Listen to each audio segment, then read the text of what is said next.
Hello. Hi, friends. Hello, wanderers. How are you? Hope everything's good your direction. I'm quite tired, Me too. but it's okay. We'll make it through. We're only doing a couple episodes tonight. Yeah. We're breaking this up because, We've all both got shit to do. So yeah. I'm going to Pigeon Forge tomorrow for a book signing. Literally doing the most driving hours, Yeah. and then coming back home. Well, we're doing other stuff. We're going to stop at McKay's in Knoxville, and he's got like 3 places planned to stop that I'm not allowed to know about until we get to them. So Don't you love he those? said, he was like, unless you take forever in the other spots, then we'll not do that. And then we're going to come back and go to a birthday party. Fun. Yeah. We went to a boxing match on Tuesday. That was fun. That was interesting. Neither of us had ever been. We were very much out of our element. But we got invited because we do the t-shirts for the boxer. Lindsay Ellis is the boxer. Look her up if you haven't. She's really cute. She's really cute. She is really cute. She seems really nice. She worked her little butt off. She was the headlining match. Y'all didn't see it, but she was doing like Punch in the air. Yeah. I don't know what else if I had going on. Ooh, my birthday's next week. My birthday's next Friday. It is. I'm going to see Green Day. My first solo concert. I'm a little jelly about it. I haven't decided if I'm going to be there on time or if I'm going to get there late because there's like 4 opening acts or something. Or 3 opening acts. And I'm like, do I want to sit through 3 bands that I don't listen to? Well, I do have to say, sometimes those do be the best. Yeah.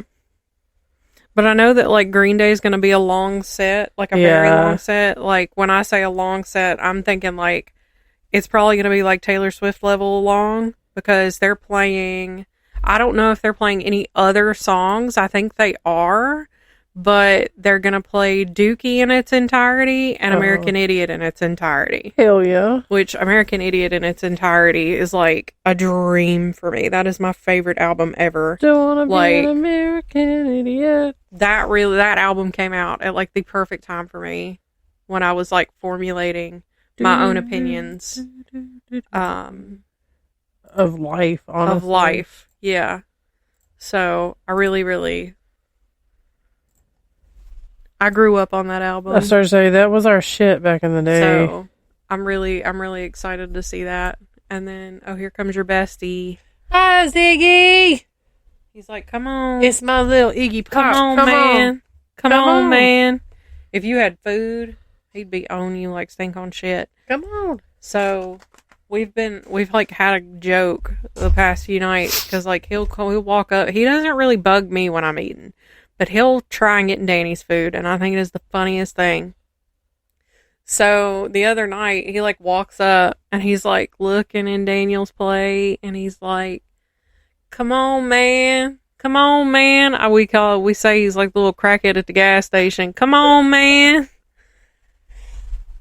Come on, man. We say when the dogs start, which our dogs don't beg or anything, like they'll kind of look at you, but they don't generally bother you. But it's like every once in a while, Ellie will look at us and we'll go, she's looking at you going, I don't know what that is, but I'm pretty sure that I would like that. I think you should let me try that because I'm sure that I'm going to like that. That's like Z. I think that's the thing that I would like.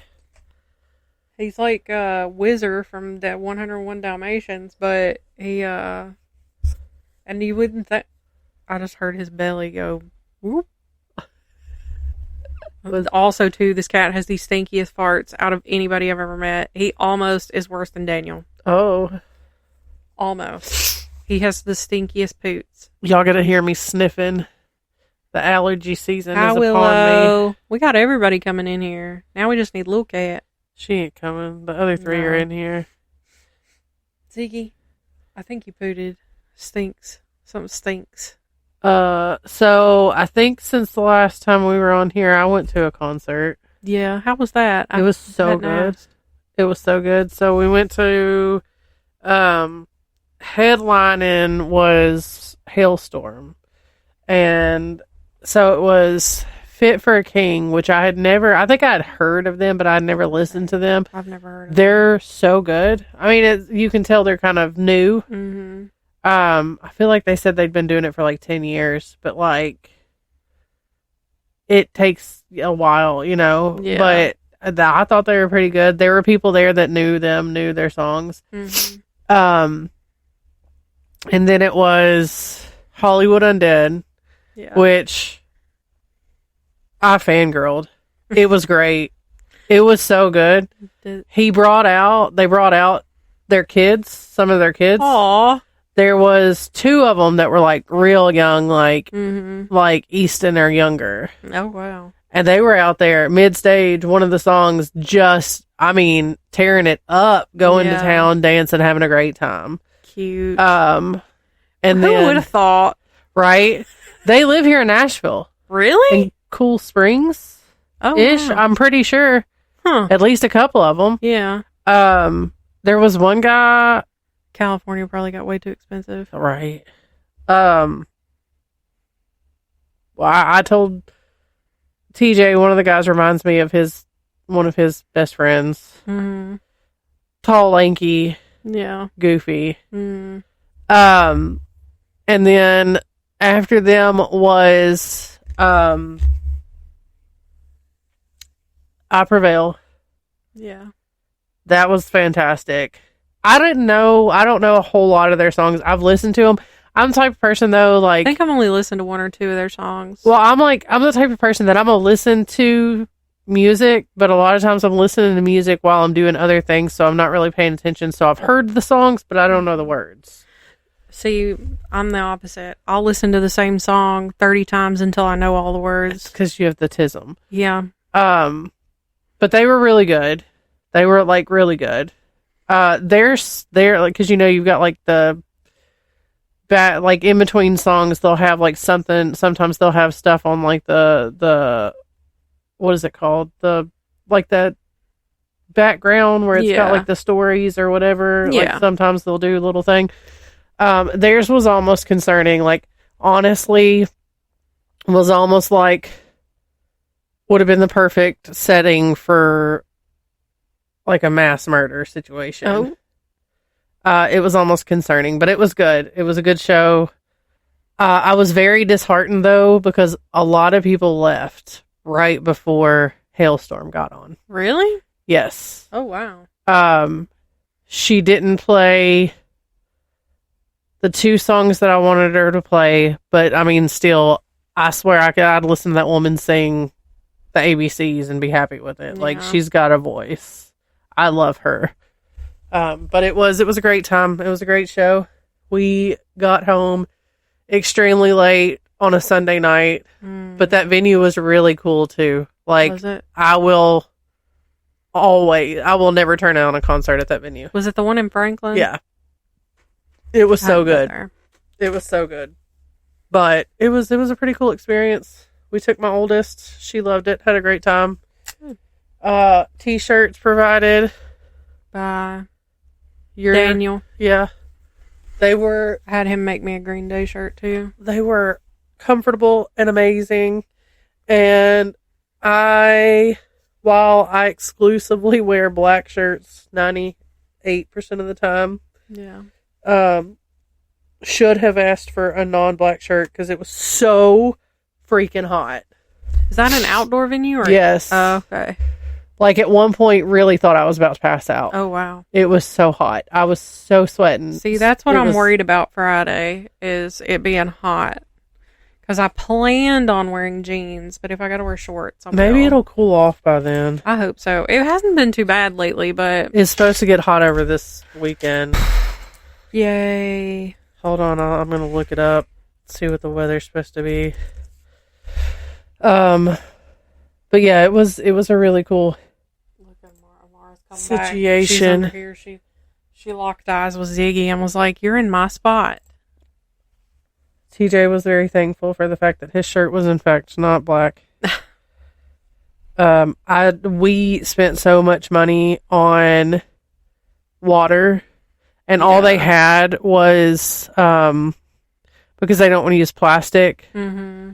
All they had was Liquid Death, which it's good, but it's expensive. It is expensive, and like it's like I told him, I was like, I would buy Liquid Death because I enjoy. If I want a pack is like $20. Yeah. If I want, which me drinking cold water is rare. Like I have to be really hot and really, really thirsty. I like my water to be room temperature. Mine has to have the most ice in it. If I was gonna drink a cold water, one in a aluminum can would be preferable because it just feels better. Yeah. But I'm not gonna spend that money. So according to the weather, sometimes you can find them at the Dollar Tree. Just FYI. According to the weather right now, you're looking at a high of 94 that day with isolated thunderstorms. Oh, hell yeah, brother. Can't wait. Another one. And I'm going to be by myself this time. I'm not even going to have a friend there to bitch with. Because that's what I did last time. Right. I kept looking at her going, I just want to sit down. Well, so there's that. Soccer started. We're coaching soccer. That's fun. I honestly though, like I have spent all these years saying I wouldn't coach. I didn't want to coach. I wouldn't coach. Yeah. But I'm actually very much enjoying it. And I'm not just saying that. As long as you're enjoying it. I'm not just saying that because maybe somebody's listening. I thoroughly, like I truly enjoy it. I'm having a good time with it. I am having a hard time because you know how competitive I am. Yeah. I'm having a hard time. See, that's why I couldn't do it, because I'd be to the kids, I would be like, it's no big deal, but inside, I would be fuming. Well, like, so I was raised playing sports, and like, your coach tells you to do something, you do it. Right then and there, you don't backtalk, you do it to the best of your ability. They tell you to jump, you say how high and how many times. Right. Your coach was God. Your coach was mom. Your coach was dad. Now, granted, a lot of times coach was literally dad for me. Yeah. But at practice, at games, that was not dad. That was coach. Mm-hmm. You gave 110% and left nothing on, there was nothing left when you walked off the field. But I am having a hard time because I am trying to not step on toes, and I'm trying not to be too hard on these kids, and I'm trying to keep them from getting to a point to where they don't enjoy the sport anymore. Right. And that's a fine line to walk. Yeah.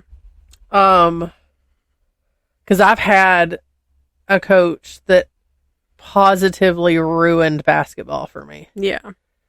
He made me question myself, made me question my worth, and ruined the sport for me. Yeah. When, in all honesty, that should have been it should have been a more enjoyable experience. Well, so this was in middle school. Yeah. And I played on the team in 7th grade. And I played mostly junior varsity, but I also played on varsity some. I was told at the end of the season, next year's your year. You're going to lead this team. Mm-hmm. This is going to be your team. I didn't even make the team. And it wasn't because of skill. It's because I hated it so much. Amara. And I had such a hard season the season before. Yeah. And it was hard. Yeah. I was going to quit like at the beginning of the season, but I ended up sticking it out, and the coach knew that I was going to quit. Yeah. And so I think that's why I didn't make the team. Mm. But he really and honestly, it was just awful. So I don't want to be that to somebody. Right. But also, I don't deal well with being sassed. I don't know that many people do. I don't, if I'm speaking, you I listen. say that as somebody who can be sassy. if I'm speaking, you listen, you know? And Yeah. I, like, there's been several times just in the couple of practices that we've had that I've been like, I'll start talking, and then you've got 2 or 3 over here to the side, and it's always the same, always the same ones that are just chit-chatting away, and they can't hear what I'm telling them. Yeah. And I'm like, you can't hear me if I can hear you over me. Right. And I'm, you know, so like we had practice yesterday and we were telling them to come over to this side of the field. Well, 2 or 3 of them are standing over there not listening, and they're just standing there by themselves while everybody else is doing what they're told. And so they're like, they were getting ready to run, like the whole team was going to run before practice. And so I was like, okay, well, when they're done, you get an extra lap, you get an extra lap, and you get an extra lap because you're not listening. Yeah. And it's frustrating. But like I said, I just want to have fun. I don't want them to hate the sport. I don't want to be that coach where they're like, man, she was really a bitch. Yeah. And they don't want to come back next season because chances are we signed up to the coach for as long as our child is going to play. Yeah. But whatever. TJ seems to enjoy it as well as long as he's in town. Yeah. But it is Was that your stomach or was that Ziggy's stomach? Was that your butt? that was my ass. It better not stink. Have they yet? I don't know. Anyway, I got gas. I always have gas when we record. I mean, true. Well, I think I just always have gas in general. yeah. I guess that's all the updating. I think so. I can't think of anything else. I think so. I feel like I thought of something earlier that I was going to say, and now I can't remember what it was. Ooh. Oh. Okay, so here's something. Okay. So over the weekend, me and Daniel, you know, we did. Okay. Yeah. So the next day I had to go get my Nana's groceries. Okay. Walk into the apartment and she goes, Brittany, is that a hickey on your neck? And I just looked at Daniel and I said, ask him. And he's just standing in the kitchen, just like, what? Huh? Me, I'm like, I'm almost 35 years old. I'm too old to be walking around with a hickey on my neck. Luckily, it disappeared after a couple days. But like, he was like, I didn't do that. You must have done that. No, you did that. You did that. It's your fault. I don't know that I've ever actually had. I have a hickey. I don't know that I mean, like maybe in like a spot that's not so easily seen, but exactly. Like, that's preferable. But like also, but this was like right in the middle of my neck. Okay, so I'm about to say something at the risk of sounding real dumb. Those take time to happen. Not really. No? Okay. Not really. Because it was literally like it was very quick. Like, he was like, I thought I just bit you. Ha! And I was like, sir, you were the one that delivered. It literally went. It went. I can't do it. There we go. It went like that. How does he think he bit you? But I don't understand. I have to blow my nose. I think he's just full of it. He's full of shit. I mean, yes, I've smelt his farts. Well, yeah, that too. But speaking of farts, I'm going to blow my nose while she's telling the story. The both of us all week. I don't know what we ate, but the both of us been gassy. She doesn't listen to these episodes back, so I'm gonna say Chelsea smells like a fart and she's got ugly toenails. And I heard she don't brush her hair. Don't you hate it when you have to blow your nose? Like, really bad. And yeah. You go, and it's like nothing's coming out. Oh, yeah. I hate that. Like, you're so stuffed up that, like, nothing's happening. Like, I was borderline about to start dripping, it felt like. Yeah. And so I was like, oh, I better go blow this before I do start dripping. I don't know. Allergies suck. COVID's going around. Luckily, that's not what this is. Ugh. It gives me the spookies. Listen, I will say everybody that I've known that's had it lately has not been a bad case. It's just been like a fever for a day, maybe two, and they just had like a headache. Oh, something else. I'm not. This isn't. I saw your This isn't story.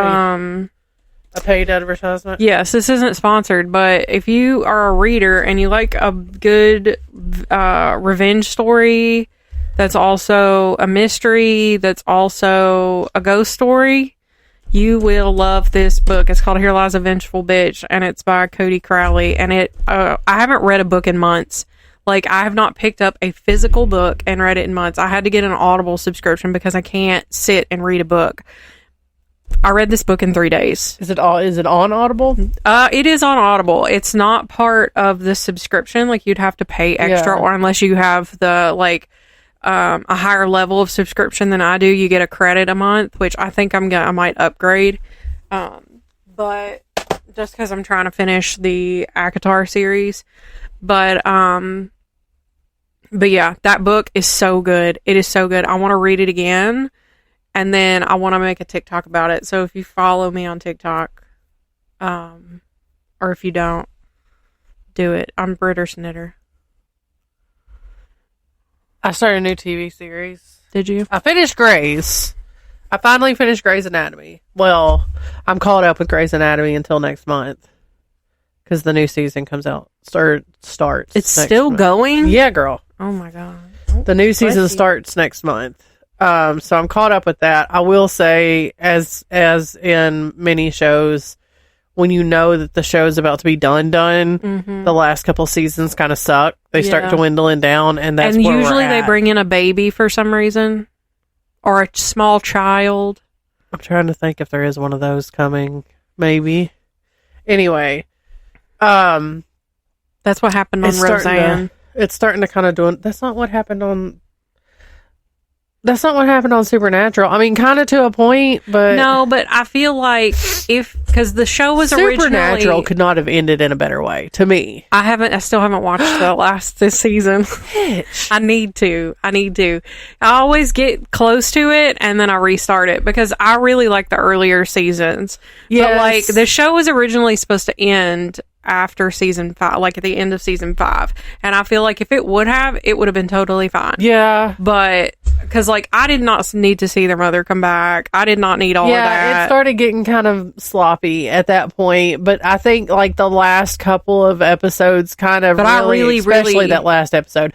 Let me just let you know now, because I binge watch I say watch loosely. I binge watch series as I'm working. Like, I'll stick it up on a screen for background noise, and so I can follow the story while I'm working.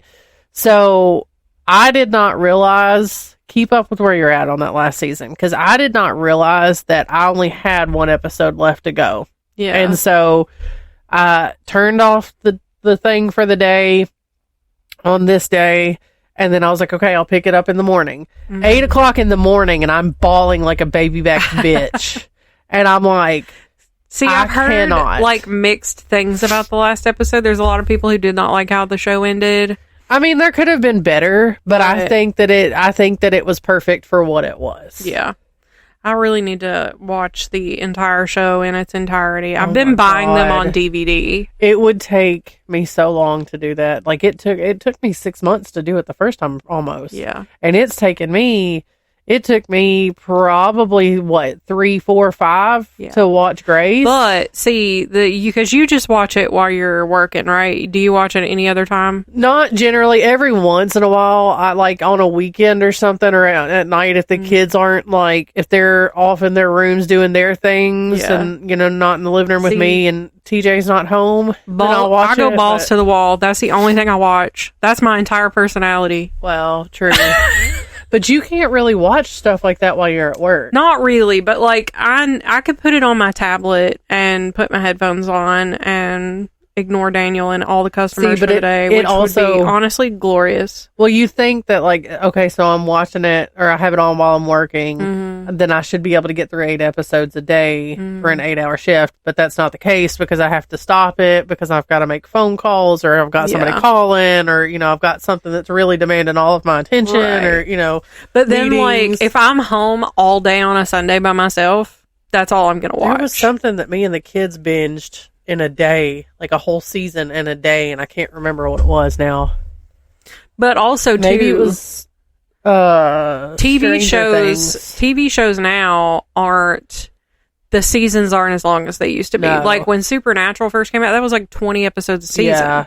And I don't know how many episodes were in the last season, but Grey's Anatomy, I feel like it was like I may be wrong. I'm gonna look. But there were quite a few episodes in a season, if I'm not mistaken. I'm looking it up right now. But so anyway, I started a new series. It's only 3 seasons long. I told you about it earlier. It's only 3 seasons long. And I'm already on, like, I started it on, like, I don't know, Tuesday, Wednesday, something like that. Yeah. And I'm already on the last season because it was like 10 episodes a season or something like that. It's called A Discovery of Witches. Yeah. It's so good. It's so good. There's like witches, vampires, demons, but not in the aspect that you would think of. Like they're just, you just have to watch to understand. Time travelers. Yeah. It's really interesting. It's not like stupid supernatural type stuff. It's got like a whole story to it. Yeah. I mean, and it's very predictable in a way. I kind of like shows like that, though. But it is. I mean, that's the same reason why I read cozy mysteries. They're predictable, but it's very good. I am quite enjoying it, and I'm really sad. sorry if you smell my feet. They're very stinky, but they're very sweaty. My nose is so stopped up. I cannot. Ooh, this is like a match made in heaven. Yeah, my nose is so stopped up I can't. So Grey's Anatomy, like season 1 has 9 episodes. So is that what I was looking up? Was how many episodes was in Grey's each season? Yeah. So maybe it's not so bad, but like I feel like season 9. Yeah, so season 9 has 24 episodes. Yeah. See, that used to be the status quo. Right. But I have a whisker. I felt it. I have one in my sideburn. Bro. I'll show you later. So that's been like 30 minutes of chit-chatting. So let's get to it. We're starting our spooky season. Yeah. We're going to start it off right with the next installment of our spooky state. Is that what we're doing? Yep. And this one is Indiana. Yep. I feel like there was something I was going to say. See, I'm like brain dead.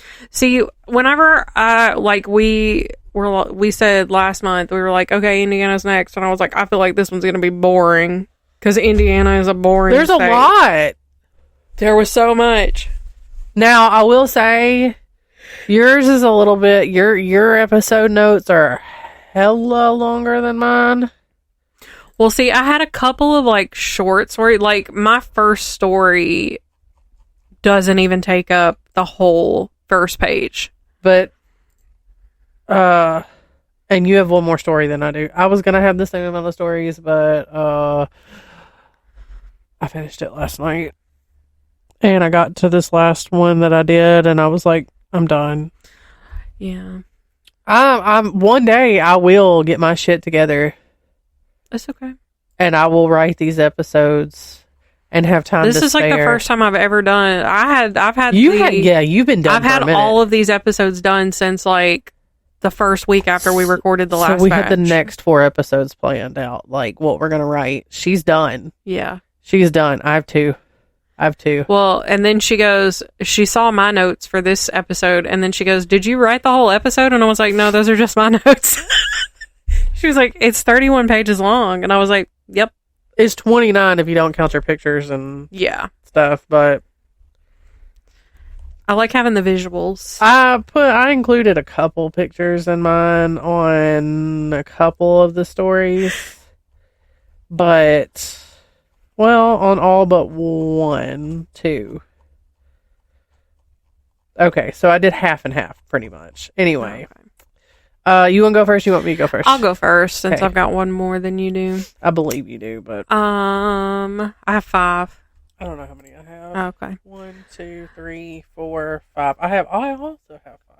Oh, well, I'll go ahead and start. Located in Hendricks County in the town of Avon, the Avon Bridge has become quite famous, and driving under it was included on Indianapolis Monthly's list of 50 things every Hoosier must do. Is that what that word is? Hoosier? Is it Hoosier?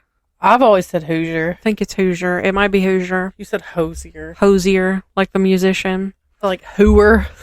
Who was it that said Hooer? I don't know. I feel like it was a teacher that we had. Hooer. No idea. The bridge was built in 1906 off of County Road 625 East and is still in operation today and is used by CSX. There are several legends surrounding the bridge, one telling the story of a mother and child. The legend goes that a mother had been walking with her baby on the tracks of the Avon Bridge to take the baby to the doctor. The mother slipped and fell from the bridge, killing both her and her baby. Legend says that the mother will wail for her child when you drive under the bridge, and so you have to honk your horn every time you drive under it in an effort to muffle her screams. It is also said that if you drive through at night, you can hear her screaming. Another legend is of 4 workers who fell to their death into White Lick Creek, and people claim to still hear thuds and splashes in the creek. That thud. Yeah. All right. So my first one is Highland Lawn Cemetery. With Indiana being one of the oldest states in the Union, history is bound to be rich. One may surmise that, look at that big word I used. I thought of it on my own. One may surmise that with that kind of history, there would be some old cemeteries around about. So that assumption, that's how I think, but that might be a little stretch for y'all, but whatever. Anyway, Indiana actually has more than 100,000 cemeteries and burial grounds in its borders. But I want to talk about Highland Lawn Cemetery. Located on Wabash Avenue in Terre Haute, Indiana, Highland Lawn definitely gives some creepy vibes. It was opened in 1884, and its first occupant was 30-year-old Samantha McPherson, who died of typhoid fever. She was interred on October 29th, 1884, in Section 2 of the cemetery. In 1893, a chapel was built on the grounds, and since then, the grounds have seen their fair share of renovations. Now, what happens when renovations are done when spirits are present? Things get weird and sometimes scary. There are mausoleums that are over a century old that are built from granite and marble that stand just as beautiful as they did when they were constructed. Based on late 19th century Romantic style, the landscape is absolutely gorgeous and serene, which makes it the perfect place for you to take your final resting place. Now, enough about its beauty. Let's get spooky. Of course, you have your stories of disembodied cries, laughing, whispering, and someone calling out for some help. One of the oldest spirits said to live here, though, is Stiffy Green. Aptly named for his stiff-legged gait and green eyes, Stiffy Green is an old bulldog that can be heard barking from inside the mausoleum he was laid to rest in with his owner, John Heinel. When John passed in 1920, his poor pup stayed day and night at the door of his owner's tomb, mourning until he inevitably grieved himself to death. Another interesting story is that of Martin Sheets. He suffered from taphophobia, which is the fear of being buried alive. Oops. He made plans to make sure that would not be the case for him. And his casket was made with hinges that could be opened from the inside. And he had a phone installed in the mausoleum that he paid ahead so that the phone would be in service even years after his death. What's even crazier, years later, when his wife died of a stroke, she was found clutching her phone. When the tomb was opened so that she could be placed next to him, the phone inside of it was off the hook. Huh.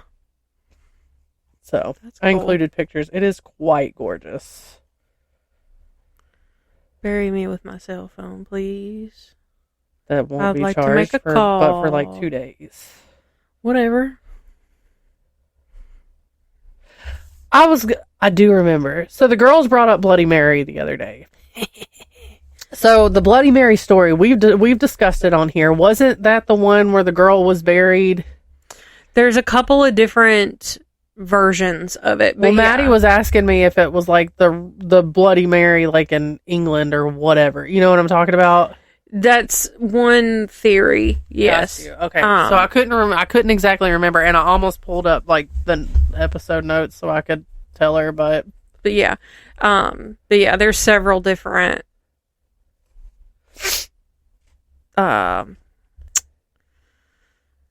theories. There's several different versions of how that came to be, but that is one of them. My turn? Yep.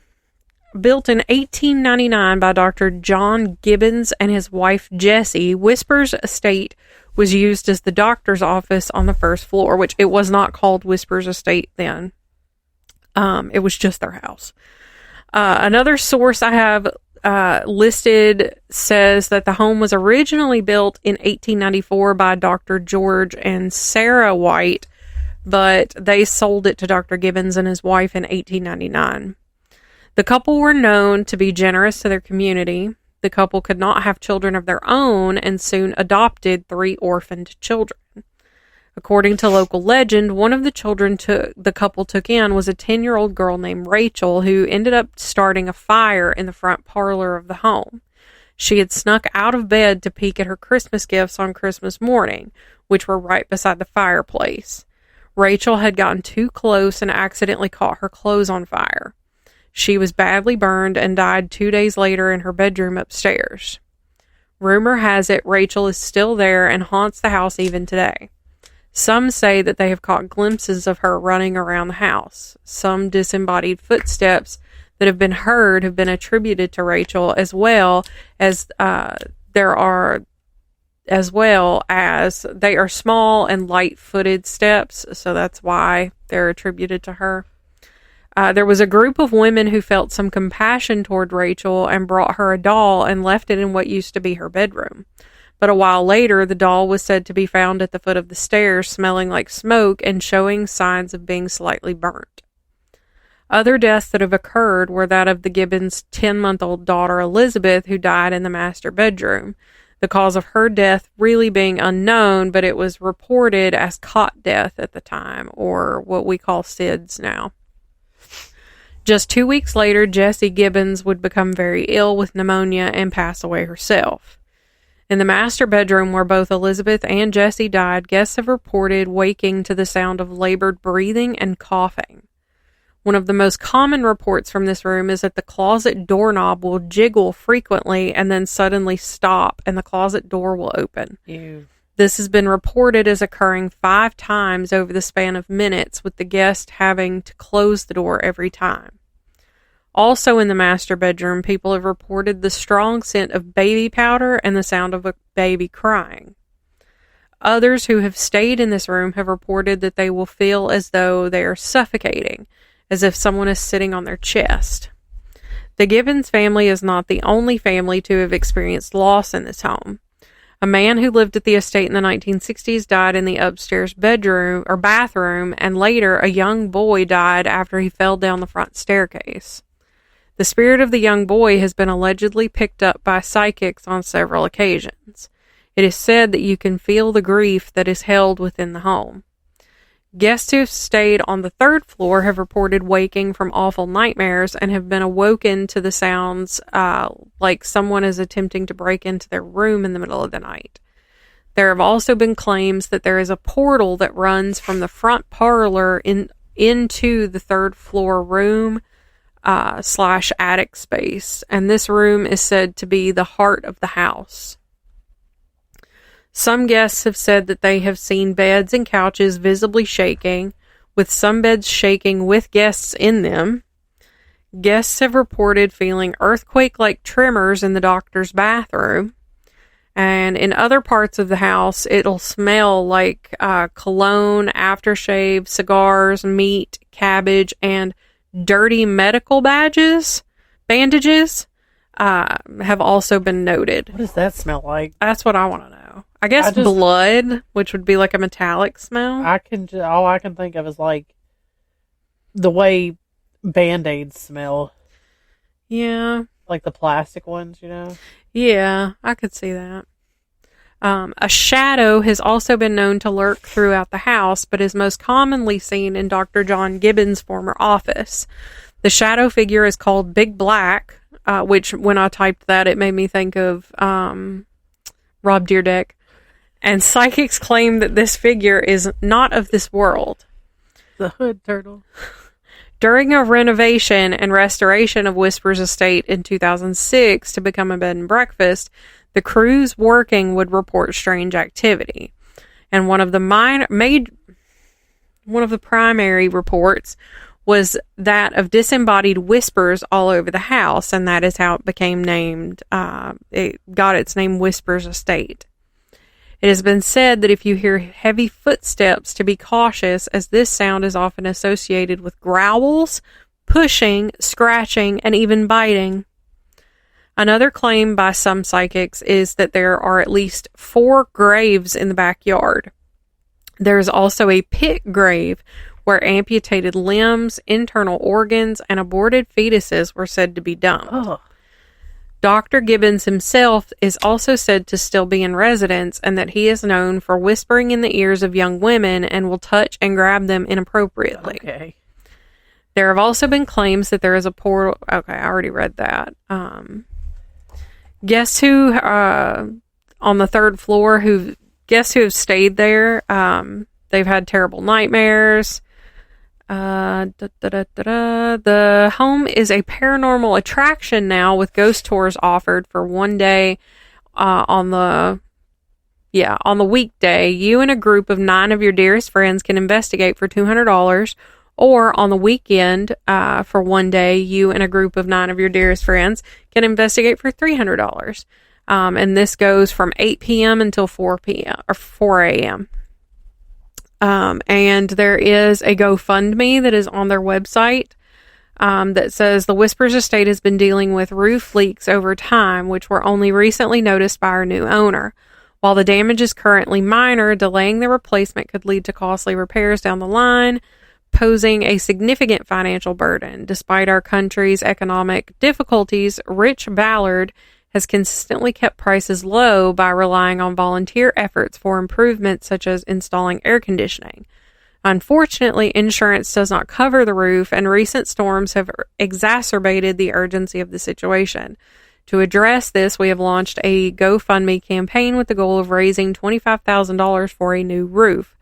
Whether through volunteer support or donations, every contribution will make a difference in preserving the estate. And thank you for helping us protect the future of Whispers Estate. And if you want to donate, that GoFundMe will be listed in the episode notes. But I just figured it was worth a mention, because if it falls apart, you can't go spend the night there. So, right. So, okay. Come on, get your nest made. She's like, don't tell me what to do. This next one, as I was writing it, my life got a little bit crazy because it was a whole thing. Anyway, so this one's about the Story Inn, just an hour south of Indianapolis in Nashville, Indiana, is the state's oldest country inn, offering 18 rooms and cottages. Each room has its own little history lesson. All the rooms are marked by names instead of numbers, and none of them have any modern inventions such as clocks, TVs, or radios. The village of Story was founded by Dr. George Story in 1851. Dr. Story was a medical doctor who came from a clan of timber harvesters in southern Ohio. It grew into a fairly busy logging settlement, but was left abandoned once the Great Depression hit. In its heyday, it had 2 general stores, a schoolhouse, a slaughterhouse, a sawmill, a post office, a blacksmith forge, and a non-denominational church. In 1998, the town was purchased by Rick Hofstetter. He has painstakingly ensured to restore the little town to its former glory. It still looks today very much the way it did in the beginning. Hofstadter considered himself to be a reasonable man who didn't buy into the whole ghost scene until he got here. One of the first things he noticed was that each room had a guest book. Each of those told ghostly stories of encounters that had been experienced by guests. One of the most noted, said to be the wife of Dr. Story, was the Blue Lady. Her eyes were said to be a hypnotic blue, and she always smelled of cherry tobacco, which was a favorite of hers in life. She was also known to leave behind items that are always blue in color. Now, if you would like to go visit the inn, you're able to stay in the Blue Lady room or the garden room that comes complete with a blue light next to the bed that may just invite her in for a visit.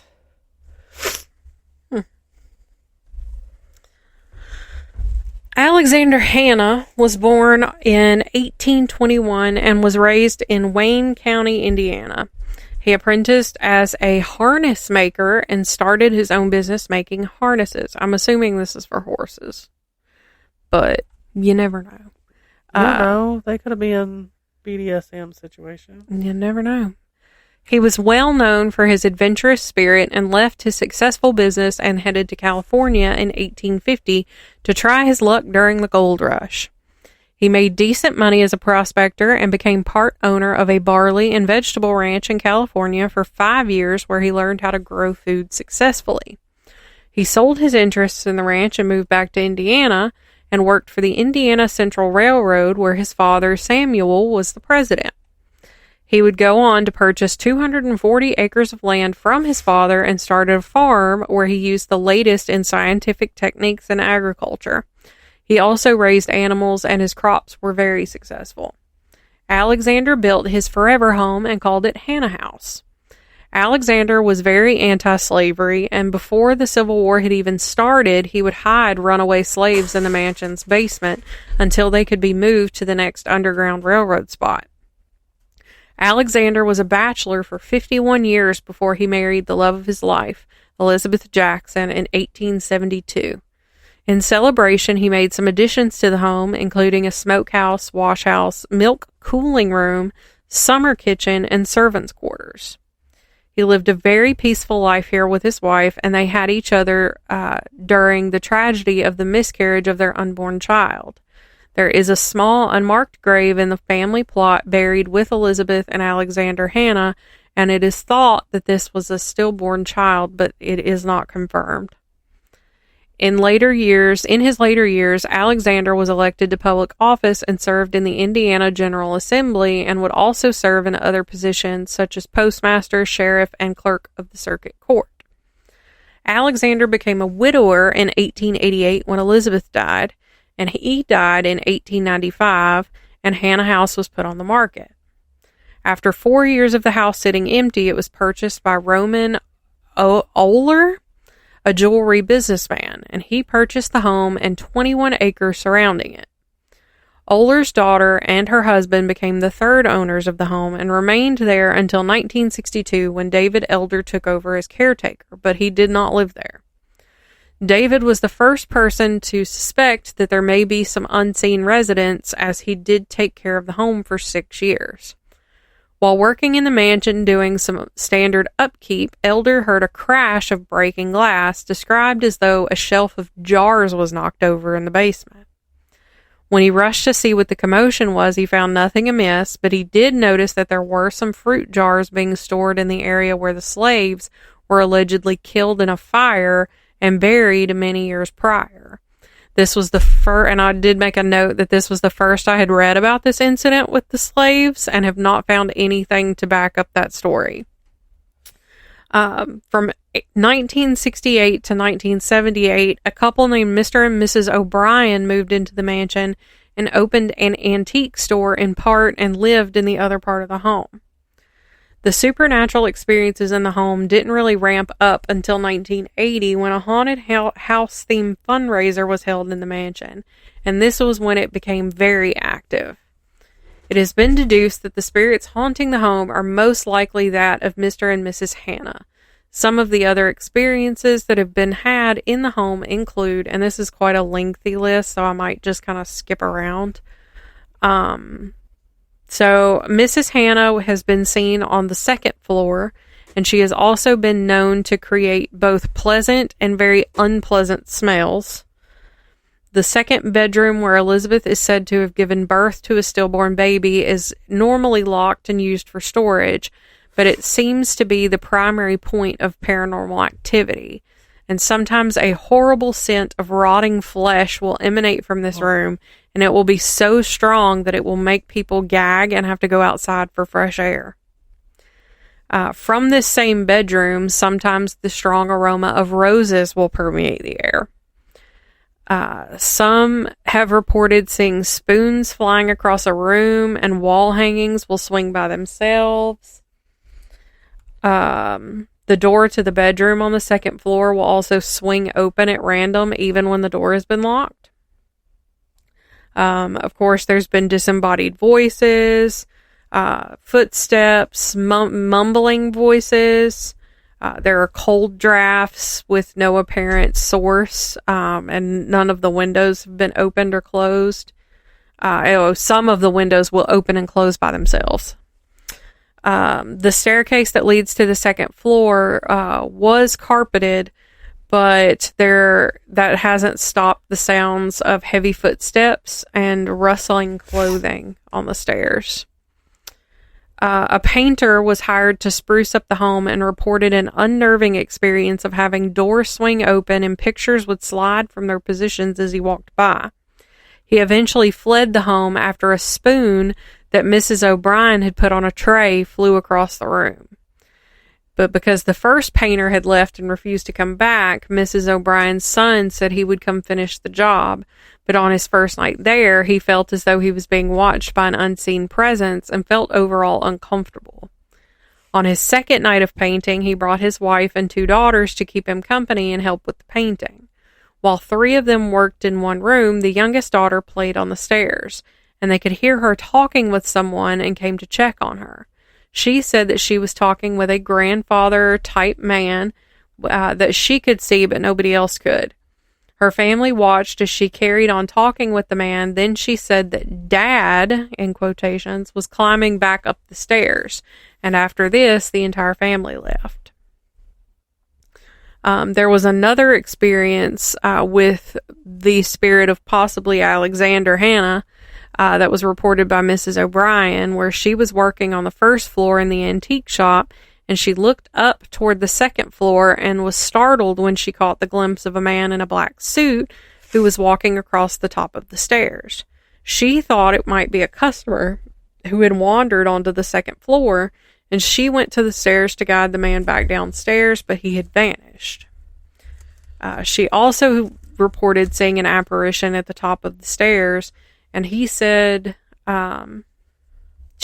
that the man was wearing an old-fashioned black suit and had mutton chop type whiskers, but that he melted away before she could reach him.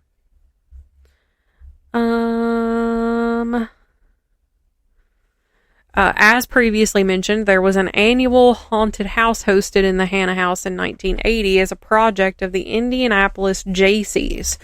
They would take kids on a tour of the spooky mansion with some special effects added. While taking a break, the coordinator and some of the workers were sitting in the summer kitchen, which is located right beside the staircase that was used by the servants to go up to the second floor. Suddenly, there were loud scratching noises heard coming from inside the staircase. The group quickly moved to see what the source of the noise was, but there was nothing there. Let's see. I'm going to skip down a little. In October of 1981, there was a film crew at the Hannah House to film a segment of the Jaycees haunted house, and a cameraman stood in the dining room doorway to get a shot of the room from that point of view. He had commented on how it would be unnerving if the chandelier in the room would start to swing, and then it did. The chandelier started to swing in a 6-inch arc. There was no reasonable cause to the swinging. And after filming the final shot, the cameraman stood in the dining room doorway to film the host of the Halloween segment, who was standing in front of a prop coffin, when suddenly a photo hanging on the wall above the coffin fell down. After seeing that the nail was still in the correct position and the string on the frame had not been broken, it was deduced that something had lifted the photo off of the nail and dropped it. There have also been reports of apparitions in the basement, and it is thought that they are slaves who are still in hiding, waiting to be moved to the next Underground Railroad station. As for right now, it looks like it is a museum, or it was a museum for a while, and the owner died. And I think it is a haunted attraction now. And there is I think by the time this episode goes up, that festival would have already passed. But it looks like they're trying to do like an annual festival of some sort, where there are tours of the home for like $8. You can also rent out the home for events, and for paranormal investigations. But I mean, I would just keep an eye out if you're interested, if you're living in the area. Maybe go to the festival next year, because I'm sure they'll do it. Right. Amara's being a nuisance. She's being needy. Okay, so the Nicholson House of Indianapolis, formerly known as the Rand family home, is a Gothic revival style mansion that is well known for its spirit activity. The weird part is, though, that the haunting stories did not start until more than 100 years after it was built. The house construction began in 1870 by David Nicholson. He was a contractor for the Marion County Courthouse. It took him 6 years to complete the construction of this house, as he was also working on his own home in Valley Mills. The home was built to be a private residence for the DePaul for the DePaul University, but was later owned by the Rand family, who were like a very prominent family in Indiana. They owned the home from 1903 to 1960. The house was left abandoned until 1970s. The house was left abandoned in 1970 until the Historic Landmarks Foundation of Indiana stepped in and saved it. The buzz about hauntings did not start until 1997, when the home was moved from its original location to a short distance away to a safer location for preservation's sake. As the moving process was taking place, a photographer from an Indiana newspaper took a photo that many believe captured a ghost in the house looking out of an upstairs window, and I have included the picture that shows it. There have been stories of the house being haunted by a little girl who was killed near the house in an accident. Some also state that there's a woman that roams the home. A former resident of the house said that they were told it used to be an old boarding house, and during this time, a resident took their own life in an upstairs bedroom. While there's been no proof found on this claim, it adds to the spookiness one may experience here. Another story that I was also unable to find any proof behind was that this house served as a stop on the Underground Railroad as well. One night, a group of slaves that were being kept in the basement were caught in a fire and burned to death. The owner closed off the basement to escape persecution, but it is said that you can still hear the screams coming from down there. And other stories claim that blood drips through the walls and that you can smell rotting flesh. Ooh. It's a gorgeous house. I wonder if whoever wrote whichever source that story came from, if they got that house and this house mixed up with that little tidbit. Maybe.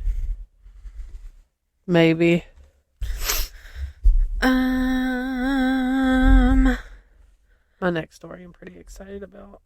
The Boone Hutchison Cemetery is one of the oldest active cemeteries in Indiana and has graves that date back as far as 1812, which was 4 years before Indiana officially became a state and more than a decade before Putnam County was formed. The cemetery is most famous for being the final resting place for many relatives and descendants of pioneer and explorer Daniel Boone, who died in 1820. This cemetery is also famous for its ghost stories. The most famous phantom is that of a police officer from around the 1950s who will sit inside the cemetery with a blue light and will chase away nocturnal visitors. There have also been reports of a pack of ghost dogs who will emerge from a cave that is nearby the cemetery and is said to have a trove of lore involving bodies dropping from their rotting caskets into the cave. Oh. It hasn't been uncommon for locals to spend a lot of time in the cemetery and have felt quite welcome there, and said they have never encountered any sinister spirits there. But one person says that they had the spirit of a then recently buried teenager who seemed to follow them around and would even follow them home. Nope. That picture, are those hay bales? I think so. Okay, because that's just a weird formation of them like that. Yeah, I think they're hay bales. I'm excited about your next one. I'm excited about my next two stories, actually. So this one, Central State Hospital. You like how I got the history on these? I was adamant that I was going to get in on the history on these. I like the history. I feel like it adds. I try not to do too much because I don't want to bore everybody, but right, I do like the history of it. Okay, so originally known as the Indiana Hospital for the Insane, it opened in November of 1848 with just 5 patients in one building. But by 1928, business, quote unquote, was booming. The hospital was caring for nearly 3,000 patients, still in one brick building, sitting on more than 100 acres of land on the edge of Indianapolis. It seems as though the numbers inside the hospital continued to grow from 1848 to 1948 when they finally added another building. With this addition, they were able to expand to having a sick hospital for physical ailments, a pathological department, which I think is like pathology, like the study of diseases and stuff. Mm-hmm. A chapel, a farm colony so that the patients could take part in occupational therapy, a bakery, a firehouse, a cannery that was worked by the patients, picturesque gardens and fountains, and an amusement hall that had an auditorium, billiards, and bowling alleys. This elaborate hospital brought in all the state's mentally ill, which quickly led to severe overcrowding. By 1905, other institutions in the states were able to relieve some of the overflow. I think that was not supposed to be 1905. I don't know. Anyway, maybe 1965. That were able to relieve some of the overflow, which left this facility to only treat those in the central district of the state. By the late 1970s, the buildings were deemed as unsafe, and the state built new ones that were less appealing. Nonetheless, patients were still cared for, that is, until word of abuse and issues with funding came about. Mm-hmm. This brought forth alternatives to institutionalization and led to the hospital closing its doors in 1994. Now, the majority of the property is vacant, with some of the buildings gone. However, in the pathology department, the Indiana Medical History Museum has taken its place to ensure that there is some preservation. Okay, so enough history on this one. I felt the need to mention that, as with most places like this, there are patients buried on the western edge of the property. It is denied by the museum that the place is haunted, but there have been several stories that prove otherwise. There have been sounds of screaming, or of a screaming woman in the corner of the old powerhouse basement, and also shadows that could be seen, and the boiler in the room would turn on and off on its own. Cries and screams have also been heard in the dorms by the maintenance workers. Now, are these true hauntings or just residual instances? Who knows? But I also read some stories on IndianaHauntedHouses.com and found some pretty cool stories. And I figure, what's the best way to hear about hauntings than from firsthand accounts? So I'm basically just going to read what they posted on this website. The first few give you a little bit more history to the building. So the first one was entitled Former Central State Security Guard. I worked at Central State Hospital back in the 80s. Beneath the hospital grounds were tunnels connecting the buildings. On several occasions, we would investigate noises in the tunnels, but never located the source or persons. An area near the pathology building in the tunnel were rooms closed off with welded bars. You could see chains mounted on the rock walls where residents had been chained in the early years. Within the pathology building was a lab with human dissected brains in jars, rusted surgical tools, and saws. Some residents were allowed to walk the grounds a few hours a day, and some were confined. Yes, there was some very dangerous individuals there, and many with bizarre behavior.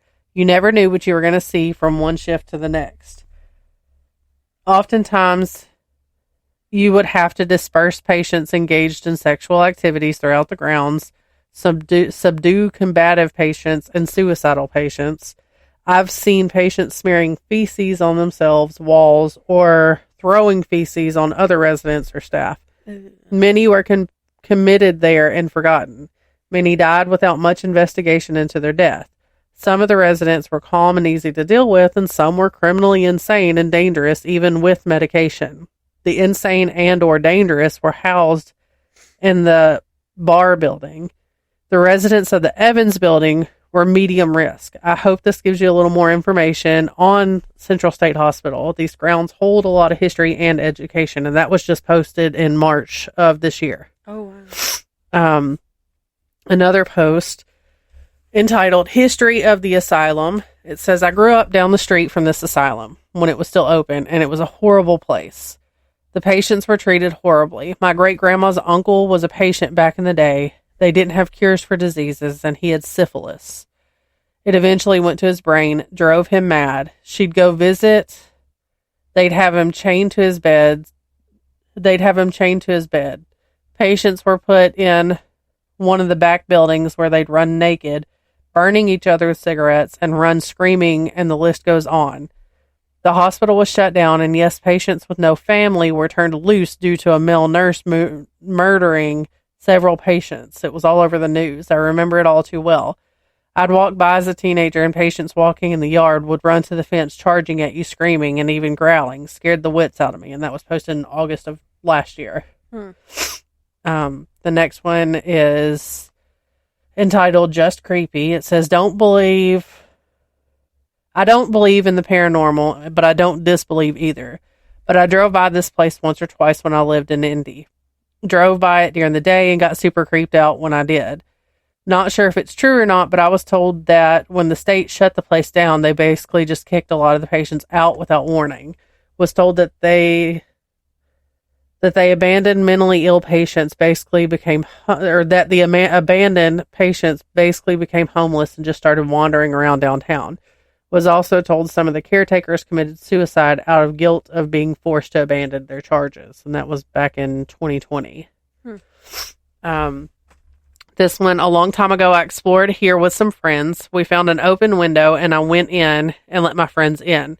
We saw trash everywhere, and there was a lot of stuff torn and broken. We were having fun exploring until we heard someone running from far away, but coming closer. We all ran and literally jumped out the window that we came through. It was scary because among the things we saw, shotgun shells, and we heard people running toward us like animals. It was weird. And one of my friends said she saw a girl. Never going again, and that was November of last year. This one was in June of last year. I've been there around 3 to 5 times. The last time was super scary. My friends and I were able to go to the basement, and we found surgery beds and wheelchairs. When we were walking around, Ziggy's over here acting weird. When we were walking around, we heard metal banging. He's looking at me like, she's weird. Right? It's just the way he was crouching. It sounded like someone was hitting metal stairs in the center of the powerhouse or the huge tank looking things. We ran upstairs and tried to run. There were a lot of holes in the floor. Once we were in a room away from the entrance we came in from, we heard really loud humming and whistling. Can't recall the song that was being hummed, but it was super spine chilling, and I haven't gone back. I've got just a couple more. It's this next one says this one was in February of last year. A group of friends and I were there a few hours ago. So they posted this, after. Yeah. One of them had been there several times before. In fact, almost daily. We were just standing around joking about how spirits don't have power unless you give them energy through fear, and halfway through that conversation, we heard 2 loud screams of a young woman. We were on the floor above the basement, probably 15 feet from the basement when we heard the scream. We immediately left. It was absolutely spine-chilling. Then this person entitled theirs, favorite abandoned place, very dangerous though. This was posted in December of 21. I've gone to the powerhouse 4 times. The first time I went, we made it down to the basement, and then there was another little staircase going down. I went down there with my friends and immediately felt a change in the vibe. It got very cold in some area, or it got very cold in some areas, and I got a really bad headache down there. It was a really long room, but as you went further back, you had to crouch because the room just kept getting smaller and smaller. At the end, I just got so hot, which was weird because everything else was just so cold. I didn't see or hear anything paranormal, though. I climbed up the smokestack, there's a metal ladder, and got all the way to the top. I've got some pretty cool pictures from up there. My friends ran away from me and my best friend trying to scare us. She ran after them while I was climbing down. She didn't have a flashlight, and she fell into a hole with a grate that was supposed to keep people from falling, but it was missing. She gashed open her knee really badly. She couldn't walk herself back to the car. I had no clue what the place was. I just thought it was an old factory. I did my research afterwards and found out so much about the asylum and what the powerhouse was exactly used for. It explains a lot of the different feelings and temperature changes that I experienced. Going back after knowing everything about it makes it so much more thrilling and more creepy. I'm definitely going back sooner or later. Maybe next time I'll get an EVP or spirit box to try and communicate. If you end up going, be extremely careful. I cannot stress that enough. There are missing grates on a lot of the staircases, and there's like 20 to 30 foot drops below. There's one room that has completely caved in, and it's pretty dangerous in that area. Always have a flashlight. It doesn't matter if it's day or night. It gets dark in the basement. And lastly, be careful of who you may run into. You never know who's going to be there when you turn the corner. This building is very secluded and hard to navigate sometimes. Just please, please, please be very careful and aware of your surroundings. Don't go alone. Sorry for the literal essay, but I have a lot of stories from the few times I've been. It's a blast to me. And then they plugged their Insta. And then I included that one because I just wanted to mention of how dangerous it is. Yeah. So if you're in the area, don't do it. And then the last story that I've got before I close out this one, I had a friend from high school that ended up there. He managed to climb up the tower and the caretakers didn't see him and he jumped off, killing himself. Aww. Sounds like suicidal spirits run rampant there, and that was from 2021. I also found where paranormal investigator Maggie Zoyce and her husband, founders of the Indiana Paranormal Investigations, were asked to make a film on site there by documentary filmmaker Dan Hall. It didn't take long at all for the action to begin. As they were setting up and getting ready to begin, they were trying to figure out how to open some windows to let some fresh air in. It was at this point that Zoyce said 3 of them heard a voice say, "Pull down from the top." No one in the room could have known that information, and no one admitted to saying those words. Now, I tried to watch the full interview with this woman's experience, but the video wouldn't work, so I felt like this was kind of like a case of edging, but not in a fun way, so that's all I have to say about that on this one. I wanted to include that because if I had to go through it, y'all do too. Thank you. Thank you. I literally sat there clicking that link a million times, and I'm like waiting for it to load. And I'm like, why isn't this working? And I was like, I just feel like that was like the worst case of edging ever. All right. So my next one is a long one. So strap in. I'm excited about it. I almost didn't do it. And apparently I'll get to why in a little bit. But I'm glad I didn't skip it. So in November of 2011, LaToya Amons and her family moved into a rental home on Carolina Street in Gary, Indiana. Gary, Indiana, not Louisiana. The house was situated on a quiet street with small one-story homes. One day she noticed that big black flies were swarming their screened-in porch despite it being December and cold. Her mother, Rosa Campbell, recalled thinking, "This is not normal. We killed them and killed them and killed them, but they kept coming back." Both LaToya and Rosa would say that they occasionally would hear clunking footsteps late at night, coming up from the basement stairs and the creak of the door opening, but when they would go to check on this, no one was there. They began to lock the door, but it would still happen. One night, Rosa said that she awoke in the middle of the night and saw a shadowy figure of a man pacing in the living room, and she leapt out of bed to investigate, but only found large, wet boot prints. Honestly, she's much braver than I am, because I would not have leapt out of bed to investigate a strange man in my house. I would have called the police. Things changed on March 10th, 2012 at about 2 a.m. Normally, Rosa, LaToya, and the children would have been asleep, but they were up mourning the loss of a loved one within their group of friends. LaToya was in her mother's bedroom when she started to scream, "Mama, Mama." Rosa said that she ran into her bedroom where her then 12-year-old granddaughter and her friend were staying. Both Rosa and LaToya reported the 12-year-old was levitating above the bed and was unconscious. Oh. According to their account of events, LaToya and several others surrounded the girl and began to pray. Rosa recalled being terrified, saying, "I thought, what's going on? Why is this happening?" She said that eventually her granddaughter fell to the bed with no memory of what happened. Both Rosa and LaToya said that the people who were visiting that night refused to return after that. And I don't blame them. Yeah. So Rosa recalled telling her daughter that they needed help and they needed to talk to someone who knew how to deal with this type of issue. They both admitted to not really knowing what it was, but they believed it was supernatural. They both called local churches, but most of them refused to listen to their stories. Eventually, after listening to Rosa and LaToya talk about the house and visiting it, officials at one church told them that the Carolina Street house had spirits in it and recommended that the family clean the home with bleach and ammonia and then use oil to draw crosses on the doors and windows. That's a method that I've literally never heard of. Yeah. I have researched on different ways. And bleach and ammonia you don't mix. No. Following the advice of the church, LaToya said that they took olive oil and put it on her children's hands and feet and then smeared the oil in the shape of a cross on their foreheads.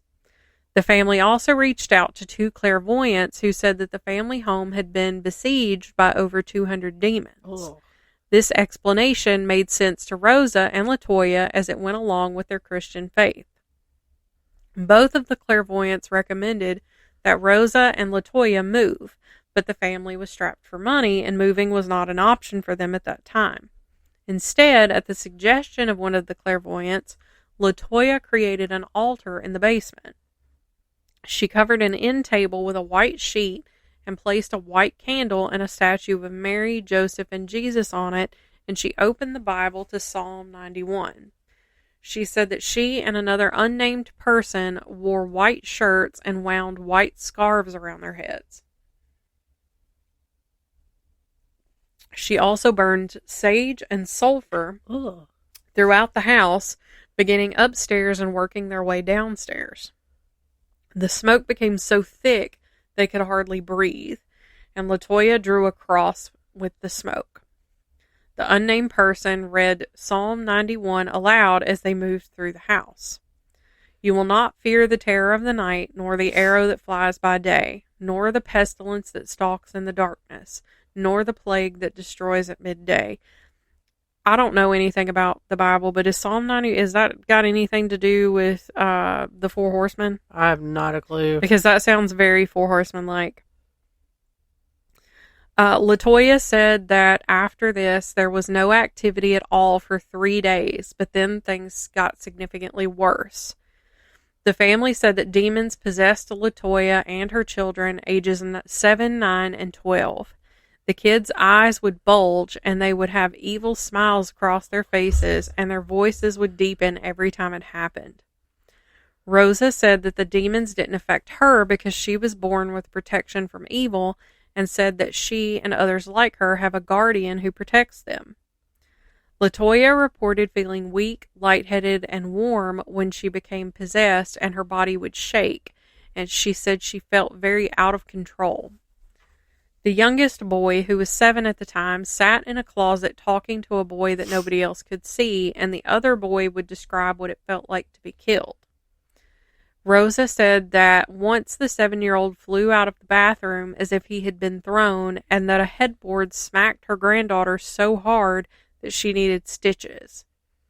The 12-year-old girl would go on to tell mental health professionals that she would sometimes feel as though she were being held down and choked so she couldn't speak or move. She said that she heard a voice tell her that she would never see her family again and she wouldn't live another 20 minutes. Some nights in the home would be so bad that the family would have to go sleep in a hotel. Finally, out of desperation, the family went to the family doctor on April 19th, 2012, and told him everything that was going on.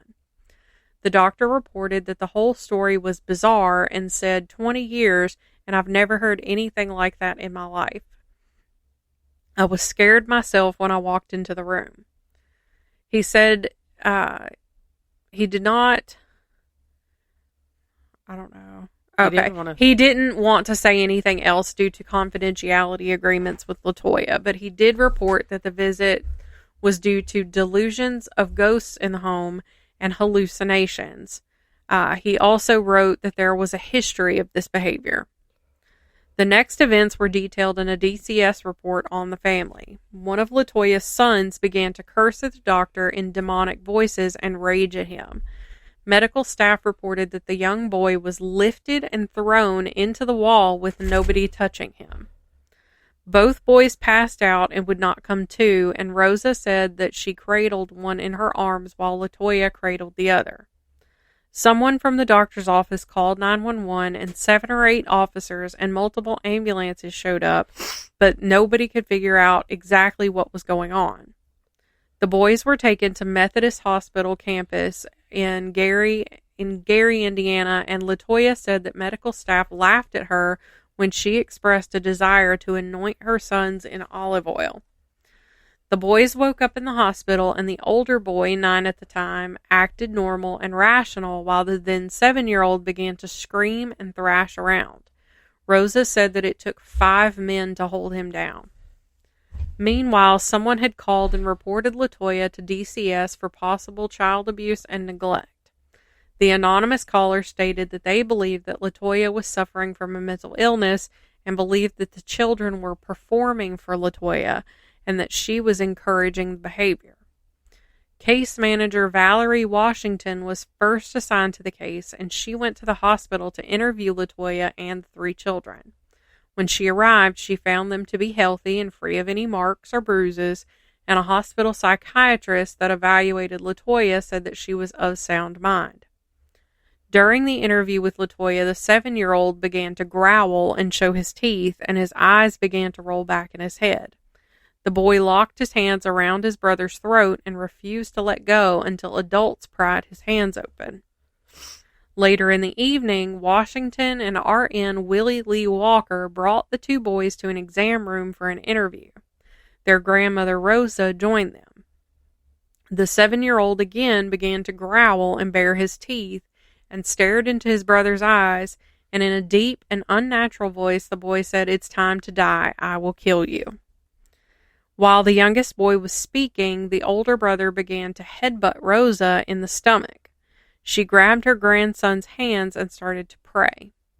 Next, in an account that was backed up by the RN and the case manager, the 9-year-old boy had a weird grin on his face, and then he walked backward up a wall to the ceiling, and then he flipped over Rosa and landed on his feet, never letting go of his grandmother's hand. Police later asked Washington whether she thought the boy was just doing an acrobatic trick, and she said no. that he had glided backward on the floor, wall, and ceiling.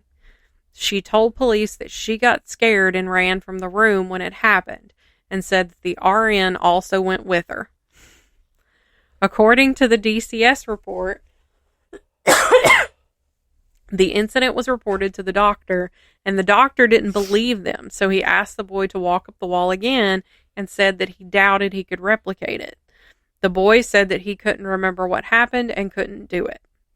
The RN, Walker, said that he had previously believed in demons and spirits and felt that the boy's behavior had some demonic spirit to it, but also felt that it was a result of mental illness as well.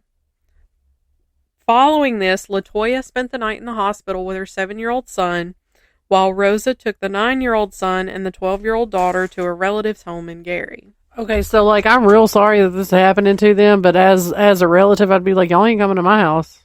Y'all ain't bringing that with you. Right. Did the door open? No, that was me. Okay. The next day was the youngest son's 8th birthday, and LaToya said that DCS officials had asked Rosa to bring the other children back to the hospital. It is presumed that this was in order to discuss what had happened. The family celebrated the boy's birthday by singing and eating a small cake, and then LaToya said that Washington told her that the children would not be going home, and DCS took the steps for emergency custody of the children without a court order. All of the children were experiencing spiritual and emotional distress, Washington said in her report. LaToya said that she and the children cried because they didn't want to be separated. On the morning of April 20th, 2012, Reverend Michael Magano was leading a Bible study in his living room when he received a phone call from a hospital chaplain. Magano had been a priest at St. Stephen Martyr Parish in Merrillville, resisting the urge to say Vole, Right. for over 10 years and had never received a request like the one he did that morning, which was to perform an exorcism on a 9-year-old boy. Magano agreed to interview the family after Sunday Mass a few days later. His first step was to rule out any natural causes for what LaToya and her family were experiencing. He visited the home on Carolina Street on April 22nd, I put 2022, but that's 2012. Let me fix that. And for 2 hours, LaToya and Rosa detailed the phenomena, and then Rosa interrupted the interview to point out a flickering bathroom light. The flickering stopped every time Magano would walk over to investigate it, which he would attribute to the demonic presence, saying it must be scared of me. The interview was interrupted again when Rosa pointed out the Venetian blinds in the kitchen had begun to swing despite there being no air current in the room, and Magano said that he saw wet footprints throughout the living room. LaToya complained of having a terrible headache, and Magano claimed that she convulsed when he placed a crucifix against her head. Following the 4-hour interview, Magano said that he was convinced the family was being tormented by demons, and he also believed that there were spirits in the house. Before he left, he blessed the home by praying, reading from the Bible, and sprinkling holy water in each of the rooms. He cautioned both Rosa and LaToya to leave the home as it wasn't safe, and they went to live temporarily with a relative. Again, no thank you. But less than a week later, the two women were back at the Carolina Street home to let the case manager with DCS, Washington, check on the condition of the home. Washington had requested that a Lake County officer come with her. 2 other officers, one from Gary and one from Hammond police departments, were also requested out of professional curiosity. LaToya refused to go inside the home, but Rosa agreed to accompany the group. The children were still in DCS custody. On the main floor of the home, there were 3 bedrooms, 1 bathroom, and the floors were hardwood, and the kitchen was an open style, and in the kitchen, there was a door that led to the basement with concrete floors. Directly under the stairs was a dirt floor, and the concrete there was jagged as though it had been broken. The altar that LaToya was instructed to create was still in place, as there were salt rings that she had poured against the basement walls to dissuade the demons. And Rosa told police that the demons seemed to emanate from beneath those stairs. The police captain for Gary was one of the officers in attendance, and he said that he did believe in ghosts and the supernatural, but didn't believe in demons. But his visit to the Carolina Street home changed his mind. During the interview with Rosa, one of the officers' audio recorders malfunctioned and the power light would flash to indicate that the batteries were dying. But the officer said that he had replaced the batteries just that morning with fresh ones. Another officer was recording audio, and when he played it back later, he could hear a voice whisper, "Hey." This officer also took photos of the house, and in one photo of the basement stairs, there was a cloudy white image in the upper right-hand corner, and when enlarged, the officer said that it appeared to resemble a face. And upon a second enlargement, there was a second green image that police said looked to be female.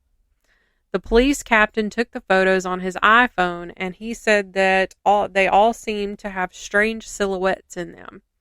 Also, on his way home, his radio in his police-issued vehicle malfunctioned, and then the garage door of his home would not open. He also stated that the seat of his personal vehicle started moving back and forth on its own. He had the vehicle checked at the dealership, and the mechanic said that the motor on the seat was broken, which the mechanic said could have distracted him and led to an accident. The captain found himself believing LaToya's claims of paranormal activity, but the mental health professionals who evaluated her and her children were skeptical. In April, DCS petitioned the Lake Juvenile Court for temporary custody of the 3 children, which was granted. And DCS found that LaToya was not sending her children to school on a regular basis, and records show that DCS also found the same in 2009. LaToya told Washington that there were times when she could not send the children to school because the spirits would make them sick or they would be up all night without sleep. The daughter and her eldest son were placed in St. Joseph's Carmelite home in East Chicago, and the youngest son was sent to Christian Haven in Wheatfield for a psychiatric evaluation. The clinical psychologist who evaluated the youngest son said that the boy tended to act possessed when he was challenged, redirected, or asked questions he didn't want to answer. In her evaluation, Stacy Wright wrote that he seemed coherent and logical except for when he talked about demons. She noted that this was when his stories became bizarre, fragmented, and illogical. She also noted that his stories changed every time he told them. He would frequently change the subject and quiz Wright on math problems and ask her about outer space, saying, "Can you die if you go to space? How do you get to space? Do you have to wear a helmet and suit?" Wright believed that the 8-year-old did not suffer from a true psychotic disorder, saying, "This appears to be an unfortunate and sad case of a child who has been induced into a delusion system perpetrated by his mother and potentially reinforced by other relatives." A different clinical psychologist named Joel Schwartz evaluated the daughter and older son and arrived to the same conclusion, saying, "There also appears to be a need to assess the extent to which LaToya's daughter may have been unduly influenced by her mother's concerns that the family was exposed to paranormal experiences." The daughter also told him that she saw shadowy figures in the home and said that she went into a trance twice. The older son told him that doors would slam and stuff started moving around. LaToya was also examined several times by psychologists, and they all deemed her guarded, but stated that she did not seem to be experiencing symptoms of psychosis or thought disorder. One recommended that she be assessed to determine whether her religiosity may be masking underlying delusional ideations or perceptual disturbances. LaToya and all 3 of her children continued to insist that they were all possessed by demons. DCS set goals for the family, and one of the goals stipulated that the children not discuss demons and being possessed and take responsibility for their actions. They were also requested to participate in therapy to address past behavior. DCS officials credited LaToya for her close bond with her children, but also said that she needed to use alternative forms of discipline not directly related to religion and demon possession. These more appropriate discipline techniques included encouragement, rules, and withholding privileges. She was to work on these goals during her supervised visits with her children. LaToya also had to find employment and new accommodations for the family due to the paranormal activity at the house on Carolina Street. While she worked on these goals and gaining back custody of her children, DCS and police continued to investigate the strange occurrences at the home.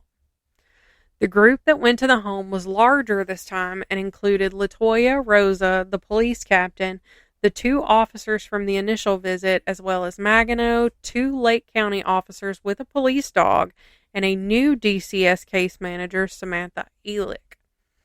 Or Ehrlich, maybe. Ehrlich had joined in an official capacity because Washington refused to return to the house. While everyone else went down to the basement of the home, a county officer took his police dog around the home. However, the dog did not alert to any particular area. Alex said that she touched a strange sticky liquid that she saw dripping in the basement and said that it felt slippery yet sticky between her fingers. Magano told police that he would like to check the dirt under the stairs for a pentagram or any other objects that might have been cursed. He said that a pentagram may indicate a demonic presence and possible portal to hell, or if someone had died in the home and was buried under the stairs, it could explain paranormal activity. An officer dug a 4-foot by 3-foot hole beneath the stairs and found a pink press-on nail, a pair of white panties, a political shirt pin, the lid for a small cooking pan, socks with the bottoms cut off below the ankles, candy wrappers, and a metal object that appeared to be a weight for a drapery cord. With nothing of significance found, the officer replaced the dirt and raked it over, and Magano then blessed some salt and spread it under the stairs and throughout the basement. Alex said that she was standing in the living room at a later time when she felt her left pinky finger start to tingle and whiten.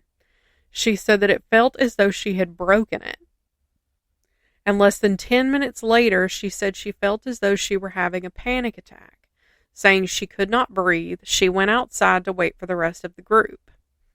When the priest began to question LaToya inside the home, she began to complain of a headache and shoulder pain, and she joined Ehrlich outside. The police captain left the house at nightfall. In his career of more than 3 decades, he had been shot at and had investigated armed robberies, murders, and rapes, but was not staying in that house past dark. The remaining officers continued to walk through the home, and on the main floor, they found an oil-like substance dripping from the Venetian blinds in a bedroom, but could not figure out the source. In order to be sure that neither LaToya or Rosa had poured oil on them when no one was looking, 2 of the officers used paper towels to clean it off. They sealed the room for 25 minutes and stood nearby to be sure that no one entered the room. When they re-entered the room, the oil had reappeared, and Magano informed the police that the liquid was a manifestation of a paranormal or demonic presence. He would write a detailed letter of his findings and requested Bishop Dale Melchek's permission to, or Melchek's maybe? Yeah. Permission to perform an exorcism on LaToya. And according to Magano, Melchek never authorized an exorcism in his 21 years of bishop of the Diocese of Gary, and the director of communications for the diocese would not comment on whether or not it was approved. Initially, Melchek denied Magano's request to do a church-sanctioned exorcism and told him to contact other priests who have performed exorcisms. Magano said that he needed other priests for the ritual for a minor exorcism and that this would not require approval by the church, and he said that the priests whom he consulted told him to look it up on the internet. Magano said that he performed an intense blessing of the Carolina Street home to expel bad spirits, and then on the same day performed a minor exorcism on LaToya. This ritual consisted of prayers, statements, and appeals to cast out demons. 2 police officers and DCS case manager Eilick attended the ritual. Eilick said that she left believing that something was happening, but would not go so far as to say it was demonic in nature. She said she got chills during the nearly 2-hour ritual. We felt like someone was in the room with you. Someone breathing down your neck, she said. Eilick did report experiencing a string of medical issues after she visited the home. A week after her final visit to the home, she received third-degree burns from a motorcycle, and within 30 days, she broke 3 ribs jet skiing, broke her hand when she hit a table, and then broke an ankle running in flip-flops. She said, I had friends who wouldn't talk to me because they believed that something had attached itself to me. I'm already evil. They try to find something that's not evil and corrupt it. They wouldn't waste their time on me, she joked. Following the ritual, Magano told LaToya to look up the names of the demons that had been tormenting her, saying that each demon has a name and a personality. The name has power, and he planned to use those names to fight the demons during the exorcisms. LaToya and a friend began to look up the demons' names online, and the computer they were using kept randomly shutting down and said she would feel lightheaded and sick. But eventually she did find the names that fit their situation. One was Beelzebub, the Lord of the Flies, and LaToya explained that they also found names of demons that torture and hurt kids, which she felt explained what happened in the Carolina Street house. LaToya said that other high-ranking demons had been assigned to her, including lieutenants and sergeants. Following the minor ritual, Magano said that Bishop Melchick had given him permission to exorcise LaToya. This ritual would be similar to the one performed previously, but would be more powerful because it had the backing of the Catholic Church. Ultimately, Magano performed 3 major exorcisms on LaToya. 2 were in English and the final one in Latin, and performed at his Maryville church in June of 2012. Magano said that his voice would get louder and more forceful until the demon would weaken, and he could tell how strong the demon was by how much LaToya would convulse. LaToya said that she prayed with Magano until it became too painful. She said that she felt as though something inside her was trying to hold on and inflict pain, noting that it felt as intense as giving birth, but it did feel different from a natural pain. She eventually fell asleep, and she later said that it was the demon's way of lessening the ritual's effect. Between the second and third exorcisms, Magano had attended a retreat, and a woman who had assisted him with some of the rituals had helped him set up a backup plan should LaToya have any issues while he was away. She wrote the name of a demon on a piece of paper and sealed it in an envelope. She surrounded the envelope with blessed salt and said that should LaToya have any issues, she would burn the envelope. By this time, LaToya and Rosa had moved to Indianapolis, but would drive back to Gary for the exorcisms and court hearings as her children were still under DCS care. Magano said that he blessed the family's new home to hopefully prevent any future problems, and while on his retreat, LaToya called complaining of bad dreams, and so the woman burned the envelope and saved the ashes to burn later in a church bonfire. After this, LaToya said her nightmares ended. In June 2012, Magano performed the final exorcism in Latin and prayed and berated the demons. He said that LaToya convulsed while he condemned the demons, but did not convulse during prayer. When she fell asleep, he said words of thanksgiving. This was the last time LaToya would see Magano as she and her mother drove back to Indianapolis, where they say they now live without fear. The house on Carolina Street did become a local curiosity, and the property owner, Charles Reed, eventually had to call the Gary Police Department to request that officers stop driving by the house because it was scaring his new tenant. I knew this story sounded vaguely familiar. He reported no issues at the home before or since LaToya and her family moved out. He had been skeptical of the entire situation, but did say that knowing the involvement of the Catholic Church, it made him less skeptical. In November 2012, LaToya regained custody of her 3 children, and the case was officially closed in February 2013. She called the return of her children the happiest day of her life. The children reported feeling safe when they left the Carolina Street house, and none of them experienced any more demonic voices or complaints. I want to flip this laptop off of this table right now. In 2014, Zach Bagans paid $35,000 for the home and had it demolished 2 years later upon the completion of a documentary he was filming there. He said something was inside that house and that had the ability to do things that I have never seen before.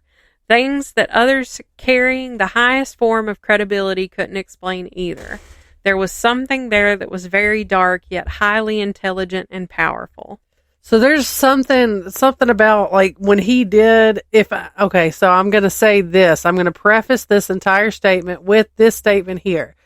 I am trying to remember, and I may be crossing 2 stories, but, like, when he publicized this whole story on the show, and it ruined these people's lives.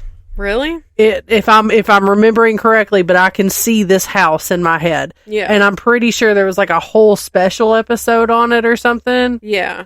He did do a whole special thing about it. I watched it not too terribly long ago. Because it was called The Demon House. Yes. Mm-hmm. And they were like, this whole thing has ruined it. Like they were talking about how much it ruined their life. Oh, wow. It was a whole deal. As if the demon's enough, you know? Right. But yeah, no, I knew this story sounded hella familiar. And then as you're reading, I get to that last page and I just kind of glanced down and I saw that name and it's all I could do to keep from just flipping this whole damn desk over. As soon as I saw his name was That's involved, why you were glad you did it. Yeah. I was like, Yeah. Because, I mean, it makes sense that the whole thing wasn't real. To begin with, and that the mother was having a delusion, Right, and her kids were performing for her, right, like the one psychologist or 2 psychologists said, right. You know, it makes total sense. It does, because nobody before or since had experienced anything, right. But I don't know. Ugh. I can't stand him. I literally, the other day, I was, like, flipping through channels on TV, and there was nothing on, but that was on. So I was like, screw it, I'm going to turn it on. So dumb from Jump Street. And then Easton just comes bebopping in the living room, and I see him sit down and watch it, and I'm thinking, how's this going to go? Because especially with him, I don't discuss that kind of stuff because he has an overactive imagination anyway, and I don't want him to freak out, you know? And so... Please. I'm not even... We can talk about that later. Anyway, so he, like, sits down, and I see him just get sucked in. And he watches it for a solid 5-10 minutes. Mm-hmm. And then I see him kind of eyeball me...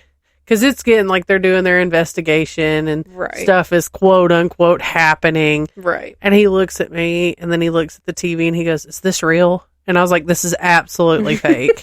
This is not real." And like then it's like showing where you can like see 2 of them standing still looking out this door and then one of them's holding the camera and it doesn't move. But then you hear a noise off in the distance. You know, something had been thrown. And he was like, wouldn't it be funny if one of their friends was throwing something to pull a prank on them? And I was like, that's exactly what it is, bro. I was like, somebody else in the crew is off in the background throwing rocks. The guy that is specifically paid to throw stuff. Yeah. to hit things on the wall, and you know, I was it's he's paid to hide out in the house, and I was like, it's absolutely not real. And then Zach Bagans is paid to be like, "Whoa, bro, did you hear that?" I'm sorry if something's taken over my body. This is not the show for you if you were a Zach Bagans One day, fan. Zach Bagans is going to come after us, and he's got send us a cease and desist. He's got way more money than we do. We'll have to stop talking about him. Anyway, I'll quit talking about him on the podcast. Yeah. You can't tell me to do nothing on my personal life. Exactly. Though. There's also another one out there that one day, there's another person out there that one day I want to do. I'm going to rip wide. Oh, I can't. I want to do TV psychics. Though. Okay. Yeah. I'm good with that. But there's one that I want to rip wide open, but I got to wait for the right time on that one. Yeah. Anyway, so my last story is Willard Library in Evansville. So this place is pretty cool. Okay. Mm-hmm. So let's first knock out the history on it. This is going to be one of our longest episodes. Yes. We're creeping up on 2 hours. Dang. A man by the name of Willard Carpenter, who is a devoted public servant and businessman, submitted a letter to the library trustees on August 23rd of 1876 announcing his plans to build a library. And on that very same day, the land for the project was deeded to Willard and Lucina Carpenter. The couple did have 3 children, but Willard had nothing to do with any of them. In fact, he had told his daughter that he would leave nothing for her when he died. Man, what a butthole. Well, I mean, we don't know what happened, why he was like that. It could have been some stuff. Maybe Lucina was stepping out. Maybe they were the milkman's kids. Anyway, what a butthole. Ground was broken on May 16th, 1877. However, sadly, it would be almost a decade before the library was open, and due to a paralyzing stroke, Willard never got to see the completed building come to light, as he died nearly 2 years before the doors opened on March 28 of 1885. Ew. And, as promised, he left nothing to his daughter. All of his money went to public charity. I mean, fair enough. And if I'm remembering correctly, she petitioned the court to get some, and they denied it. That's the thing that people don't realize is if you're going to cut a child out of your will, you need to leave them, even if it's $1. Yeah, they have to legally at least get $1. Yes. Because otherwise, they can contest that will and drag that out in probate. For years. Sure. Well, and honestly, but some people don't because it's expensive. Well, I recently we're getting derailed here for half a second. A friend of mine had a family member who passed away recently. Mm. Well, this family member that passed away was a portion of family that her family had nothing to do with. Mm-hmm. So this was one of her parents' side of the family. Mm-hmm. They had nothing to do with. They haven't in years. Even her parents had nothing to do with them. Yeah. They're kind of it's a little shady anyway. The whole situation. So this person died in the family. Mm-hmm. So it was the grandmother. Yeah. Well, her parent had, I think, 2 other siblings. The grandmother literally left next to nothing. Yeah. But a couple million to one. Yeah. Absolutely ridiculous. I'll give you specifics here in a little bit. Please because do. It's Please ridiculous. Do. I'm curious. But yeah, I mean, as long as they were left something. Oh yeah, at least $1. Yeah. It's whatever. But anyway, and that's messed up. So now let's mix some of the history with the ghosts. 50 years after opening the library, a custodian working there suddenly just quit his job. What was his reason? He saw a ghost of the Gray Lady. Ooh. A lady dressed in a gray dress and shawl. We love a gray lady. Right? Since then, she's been seen more times than one can count. It is said that when you see her, she brings with her the smell of a musky perfume.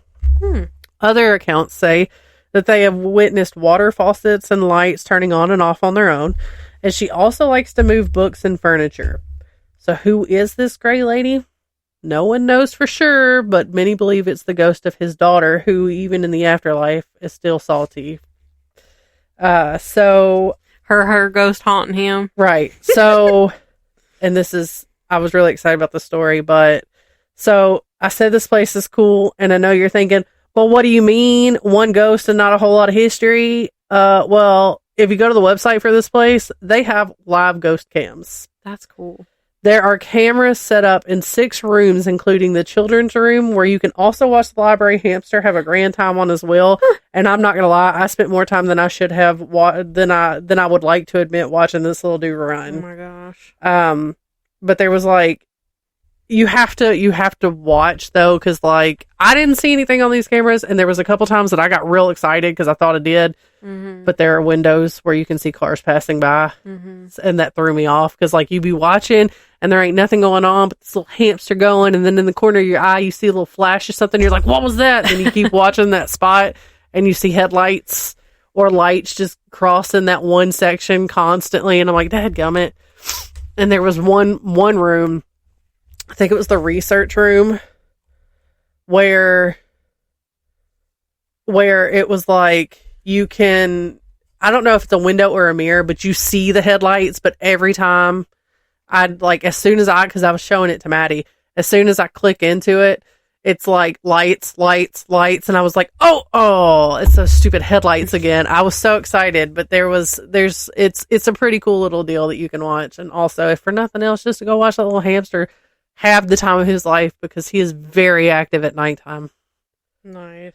Which is when I was, writing this, because I have to wait until my children go to bed because I can't focus otherwise. But, so yeah, that's what I got. That was short and sweet, that last one, but I was excited about it. I really tried to find like a bunch of history and more stories on that one, but there was literally nothing. But you can also buy merch from that library, like shirts and stuff. Yeah. It was a pretty cool little deal. I'd like to look it up and go. I like the research room because like it looks like what you think, like you see in like the movies, like over in England or whatever, how they've got like the big rooms with the tables and the lights and all that and all the chairs. That's what it looks like. And I was like, that's so cool. I've never seen that in an actual library. Yeah, I wanna live in a library like that. Maddie wants to go to an honest to God library. Because, I mean, she's only ever been to one, like, at school or, like, our little local community library. But, I mean, really, that's all. I think that's all I've ever really been to. She wants to go to, like, an actual, like, big one. I feel like, is there one, like, a big one, like, downtown? You know what I'm talking about? Like, one that you would see in movies? Yeah, I think so. The Tennessee State Library, I think. I think I want to take her. I'd like to find, that's, like, a newer building, though, isn't it? Because it's over there by the Sound Stadium, isn't it? Maybe. I don't know. I want to take her to, like, one that's, like, my concept of where things are located is kind of... So, kind of by the farmer's market? Yeah. I think it's a newer building. But I want to take her to one that's, like, an old, like, ancient building, historical building, where it's, like, it just smells old. Yeah. I love the smell of an old library. I'm sure. I love the smell of a book. I'm sure there's one around here somewhere. We need to find one. Yeah. That would be a good girls' day. That would be a good girls' day. You'd love that. I love a good library. That's a good bonding day for you two. That reminds me, because the word library was said when me and Gemma had our little girls' day. She said berry. Library. Yeah. And I'm like, she needs to work on her enunciation, but I'm not going to correct her. She's just a child. She knows. I think a lot of times she just like says it too fast, but because I've corrected her a couple times, and she's like, "I know." Yeah, I think she just says it too. I think that's what it is. She really enjoys it too fast. She enjoys her Ain't Brittany days. I'm glad she seemed. I think I could say. I think like she started not feeling well that day because she seemed a little kind of out of it. That was on Sunday. And I think by like Tuesday. No, it was Thursday when she got sick. But I don't know. Maybe she was just tired. What did we have going on that day? Because I feel like we had stuff going on that weekend. I don't remember. I don't know what y'all did Saturday. And honestly, that could have been Saturday. Was that the weekend that we went and got I went and got a massage Saturday morning. Oh, and we were in Smyrna because remember we had to go to a family function that Saturday night. Yeah. And we didn't get home until a little bit later. Yeah. And then but she just seemed like kind of tired. Like she might have a been. little And rundown. Maybe because like on the weekends, she and Easton like to have sleepovers in their rooms and watch movies and stuff until they go to sleep. Yeah. And so that might have been the case. They might have stayed up like late. And I drug her around Home Depot. We had a good time though. That did it right there because she hates. We weren't going there to those very places. long because it was literally like, help me pick out a green color, and then let's run over to the spray paint to make sure that we can get a spray paint that matches said green color. And then it was, let's get this spray paint here and then go see if we can find a card that matches it. There was no greens. And then I found a color, told the guy what I needed, got it, checked out. So we weren't in there, but like maybe 15, 20 minutes. And that. She too, probably. She gets kind of cranky when she's hungry, so she might have been. She wasn't very hungry because we went to Sonic and I got her. She wanted. Did you go to the one on Charlotte? No, we were in Bellevue. Okay. Oh, that's right. She told me that. Yeah. Okay. Because I almost drug her to the Goodwill, and then I was like, she seems kind of tired, so I'm not going to drag her around the Goodwill. Yeah, that's what she said. So we went over to Sonic, which took forever because I was like, this must be a universal Sonic thing because this one is one employee and bless her heart, she's running her little legs off. But like there were 3 to 4 customers waiting at the door for her at any given moment because they'd been waiting so long for their stuff.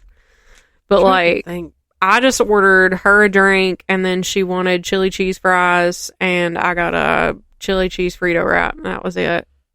I don't think it took too long. But. Well, I will tell you, you were talking about maybe she started not feeling well that day. The day that she got sick. Yeah. She like woke up that morning on her bullshit.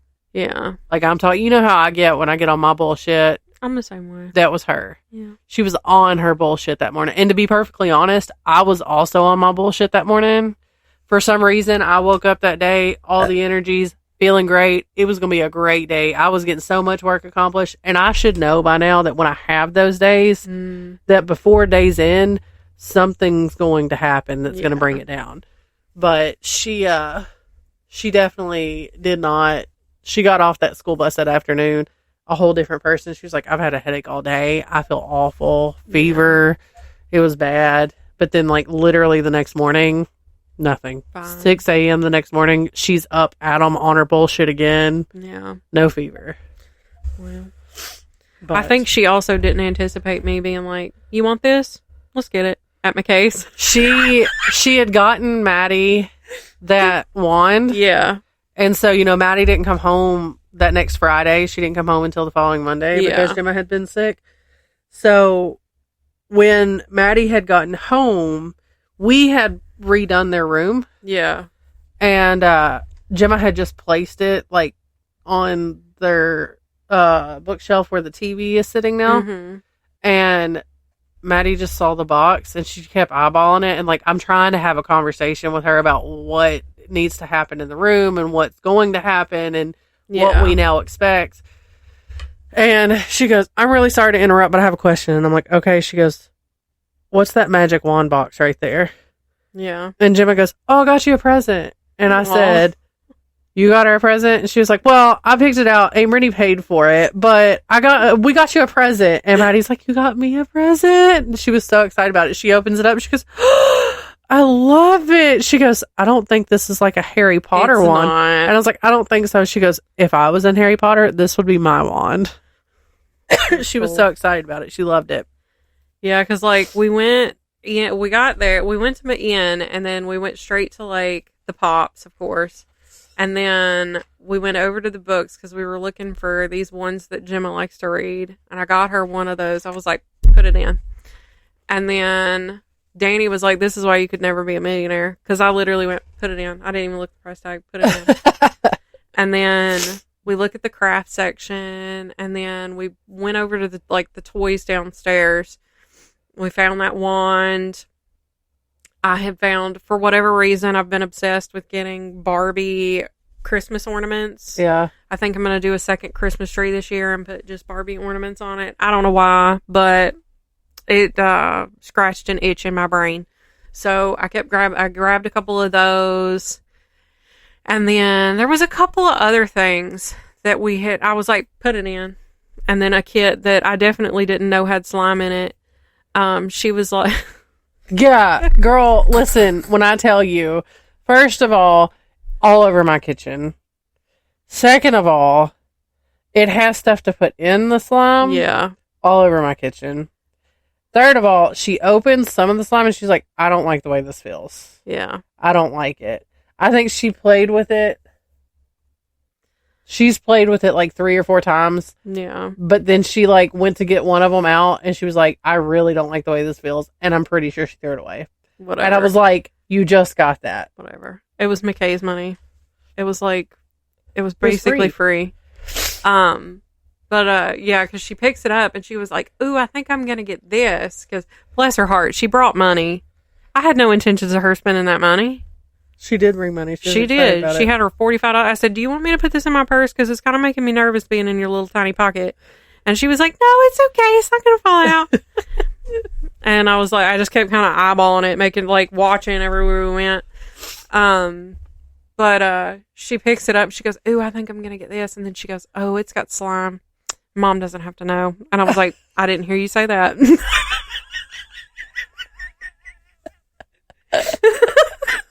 I was like, put it in. For any of you mothers out there listening to this, you know. But next time I'll be like, are you sure? Are you sure you want to get that?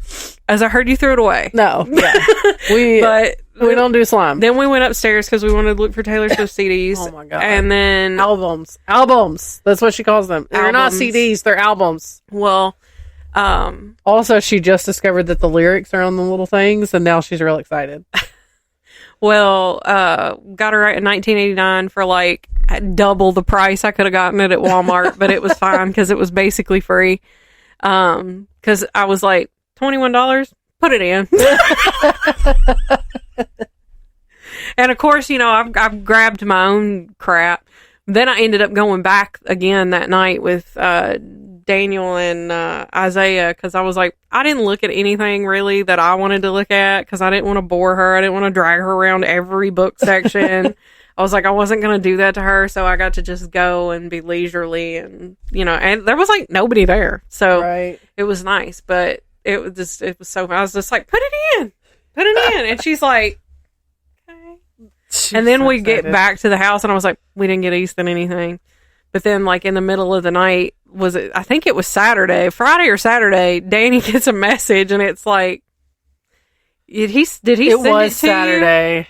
Because he goes, it's like 10:30. Yeah. And then he gets that Hot Wheel from your work that you've got at your work? Can I have it? Hold please? on. I'll play it. Please do. I'll play it.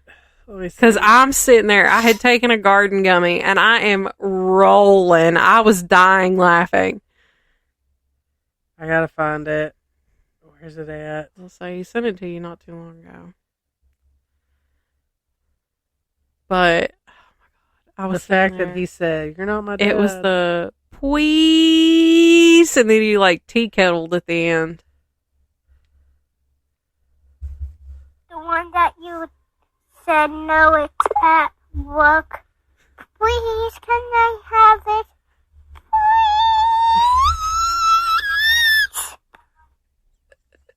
Please. I heard, please, can I have it? And I was like, are you going to let him have it?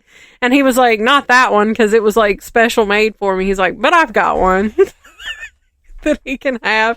And then he stopped at the Dollar Tree and bought him extra Hot Wheels. Oh my God. What cracked me up though is when she says no, don't bring him in. Yeah, he's gonna tear him up. He was like, Danny goes, just no. And he goes, bringing it tomorrow. I was like, no. And he goes, too bad. And I was like, he will ruin it. Do not. He was like, it was given to me. And I was like, do not, especially not tomorrow. We got so much going on tomorrow. Like this was amidst us trying to clean out the girls' room. And when I tell you, I don't want to go into details, But when I tell you, that was the most labor-intensive weekend I've had, and I could not tell you how long, because it was just so freaking much to get it cleaned out, rearranged, stuff built. Like, it was just a whole thing, okay? And then he goes, "You're not my dad." And then next thing I know, dogs are, like, the next day, dogs losing their shit. My kids say, "Somebody's here." And I'm like, oh my God. And then TJ comes in the living room and he goes, "It's Danny." And I'm like, and then Easton. I didn't even move. I don't even think the kids let him make it to the front porch. No. So Easton came out the front door, and then he, like, because you had the dressers right there by the porch, he, like, squatted like a gargoyle waiting for Danny to bring on top of the dresser? Yeah, on top of the dresser. Yeah. Squatted like a gargoyle, and then he's, like, so excited, and then he just scurries back in the house. He did say thank you, but he's, like, scurried back in the house, and we left. Yeah, I was... I'm trying to think, probably at that point was when I was trying to build Maddie's new bed frame. That was a whole thing. Those dressers, that one, the long one, so heavy, Yeah, and then, like, that's why I got rid of it. Plus, it was my ex-husband. Was that yours? That's the one that came from that, because I looked at Danny. I said, "Oh, that's that dresser I cleared out in like 5 minutes." I was like, I swept that, threw all that shit out in the living room, then threw that all in suitcases and kicked his ass out. I couldn't remember where it came from. But it's so heavy, and then, like, it sat in the front yard. That thing's cursed. Oh, it's in the burn pit now. Like, it wasn't worth. I posted it on Facebook trying to get rid of it. I asked everybody that I knew if they needed it, but, like, that one wasn't worth giving. Like, I was gonna give it to somebody who wasn't gonna charge for either one of them. But, like, drawers were, like, off the track and broken. They were whenever we got it. I don't even know where we got that from. And then, like, that back panel where it's like that real thin particle board or whatever, it was falling off. Like, it was just, the girls had written on it and carved in it and scratched it. And then the other one, like, the drawers were intact, but I was missing the handles on most of them. I don't know where they are. It was still in decent shape. It could have been refinished. I was gonna say, I almost took it to refinish it and, like, put new handles on it and stuff, because, like, right now all Daniel has is, like, cube storage, but he said he was fine with the cube storage. Well, it's they're both in the burn pit now, because I was like, I put them up for a couple hours. I posted them in local group pages. Nobody said anything about them. I was like, so we just hauled them off to the burn pit. They hadn't been burnt yet, but, like, it was more than I could think about, because I was done and over it. And then, like, half of the room was still not done because I was waiting on Maddie to get home to do her part, because it's her room. Yeah. So it's her room also. So she wasn't going to get away scot-free with not having to do anything. Right. But I will let you know, she had it done within an hour on Monday night. And then all she had left was just to clean off her little desk. Yeah. And she got it done in like 30 minutes. Like, not the next night, but the next night, because she had to work the next night. But it looked so much better. I'll have to come see it. It looks so much better. I almost bought them a new bookcase, by the way, but I'm glad I didn't. Well, so I have, like, this. Yeah. Something very similar to this. We have 2 of those. One of them is because the girls have so much, like, knick-knack stuff. Yeah. Just, like, for decorations. They take after their Aunt Brittany. I love my knick-knacks. Gemma's got, like, a million freaking porcelain dolls that Nana gave them. Oh, yeah. And so, of course, she's not going to get rid of them. Right. And so, this thing is laid on its side, and it's covered in, well, I think theirs is cubes. It's not this. Yeah. But she's got all her dolls and stuff on it. And then there's another one just like that has the TV on it. And then, like, some of Maddie's stuff. They have nowhere to put their books. So I need probably 2 or 3 more like that. And I'd prefer one of them. I'm going to get one of them that's a little thicker. Yeah. Kind of like the one that I have in my room where my printer's on it. Mm-hmm. That's a little more sturdy, so I can swap it out for the TV. Yeah. Because the one they've got, it's kind of like you just wobble it. Yeah. They're cheap Walmart ones. I was gonna say, I like that one. I think I got off of Amazon, and it's pretty good. It's pretty decent. Well, I think I think they're cheaper on Amazon than they are at Walmart. maybe because the one that I have for like my printer was like $40. Yeah, that's about what I paid for that. Yeah, so I think I'm gonna get like one of those, and then just a couple of cheap ones. Yeah. For their books, and then we've got a ton of books that we're gonna take off to McKay's. I'm thinking we may just get cash price for them because what's the point in taking off to get to make room or to get stuff out of the room and to get trade for them to bring more right back in, you know? I don't know. But anyway, this is probably going on for like 2.5 hours. Just about. All right. Well, there's this month's installment of Spooky State. And chit chat nonsense. Right. Beginning of spooky season. Yeah. Send in your spooky stories. Yes, please, because we've got our 100th episode coming up, and we would like to tell some stories. So, any experiences from your childhood? Do you have any experiences with reincarnation? Literally anything. Like Send it in email form. Energy vampire. Do you know an energy vampire? Anything like that at all. Even if you just want to talk shit about your local quote unquote psychic. No, that's not what I'm saying. Ghost hunter. Your local person who would equate to our stories of senator wannabe. Oh, yeah. If you just want to talk Tell shit. bad boyfriend stories. Yeah. Give us literally anything. Situationship stories. Anything. We will take it. You can send it to us either in email form wanderersofweird@gmail.com. Or like a TikTok if you want to post a TikTok and send it to us. Yeah. Or DM us on Instagram. Or Facebook. Yeah. Or DMing on TikTok, whatever you want to do. Yeah. If you want to send us like a little voice clip or a video of you telling us about voice clips would be supreme. And we'll play them on here. Yeah. And then let us know if you want your name out there or not. Or please let us know if you would like to remain anonymous. Or give us a code name to use. Yeah, or give us a code name to use. Or if you want to remain anonymous, we'll give you a code name. Yeah. Ourselves. We'll take an element of your story, and then that will be your name, like Dr. Or maybe I'll just come up with some shit on the fly. Yeah. But all right, well, I have the nonprofit thing. Yeah. I'll do it quickly. The Marquette Foundation, which is a nonprofit continuing care community honoring the dignity and independence of individuals, providing the highest quality of care and services to their residents.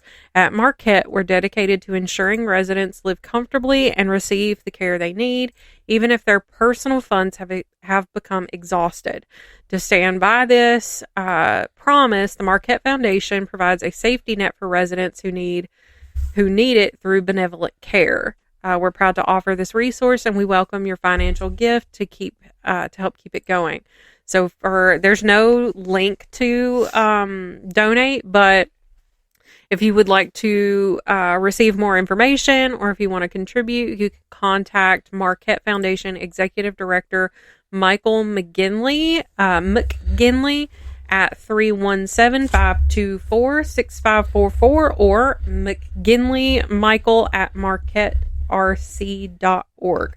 And that information will be left in the description box or will be posted to our Facebook page because I've been scheduling posts. She's been doing this shit that I said I was going to do. It's fine.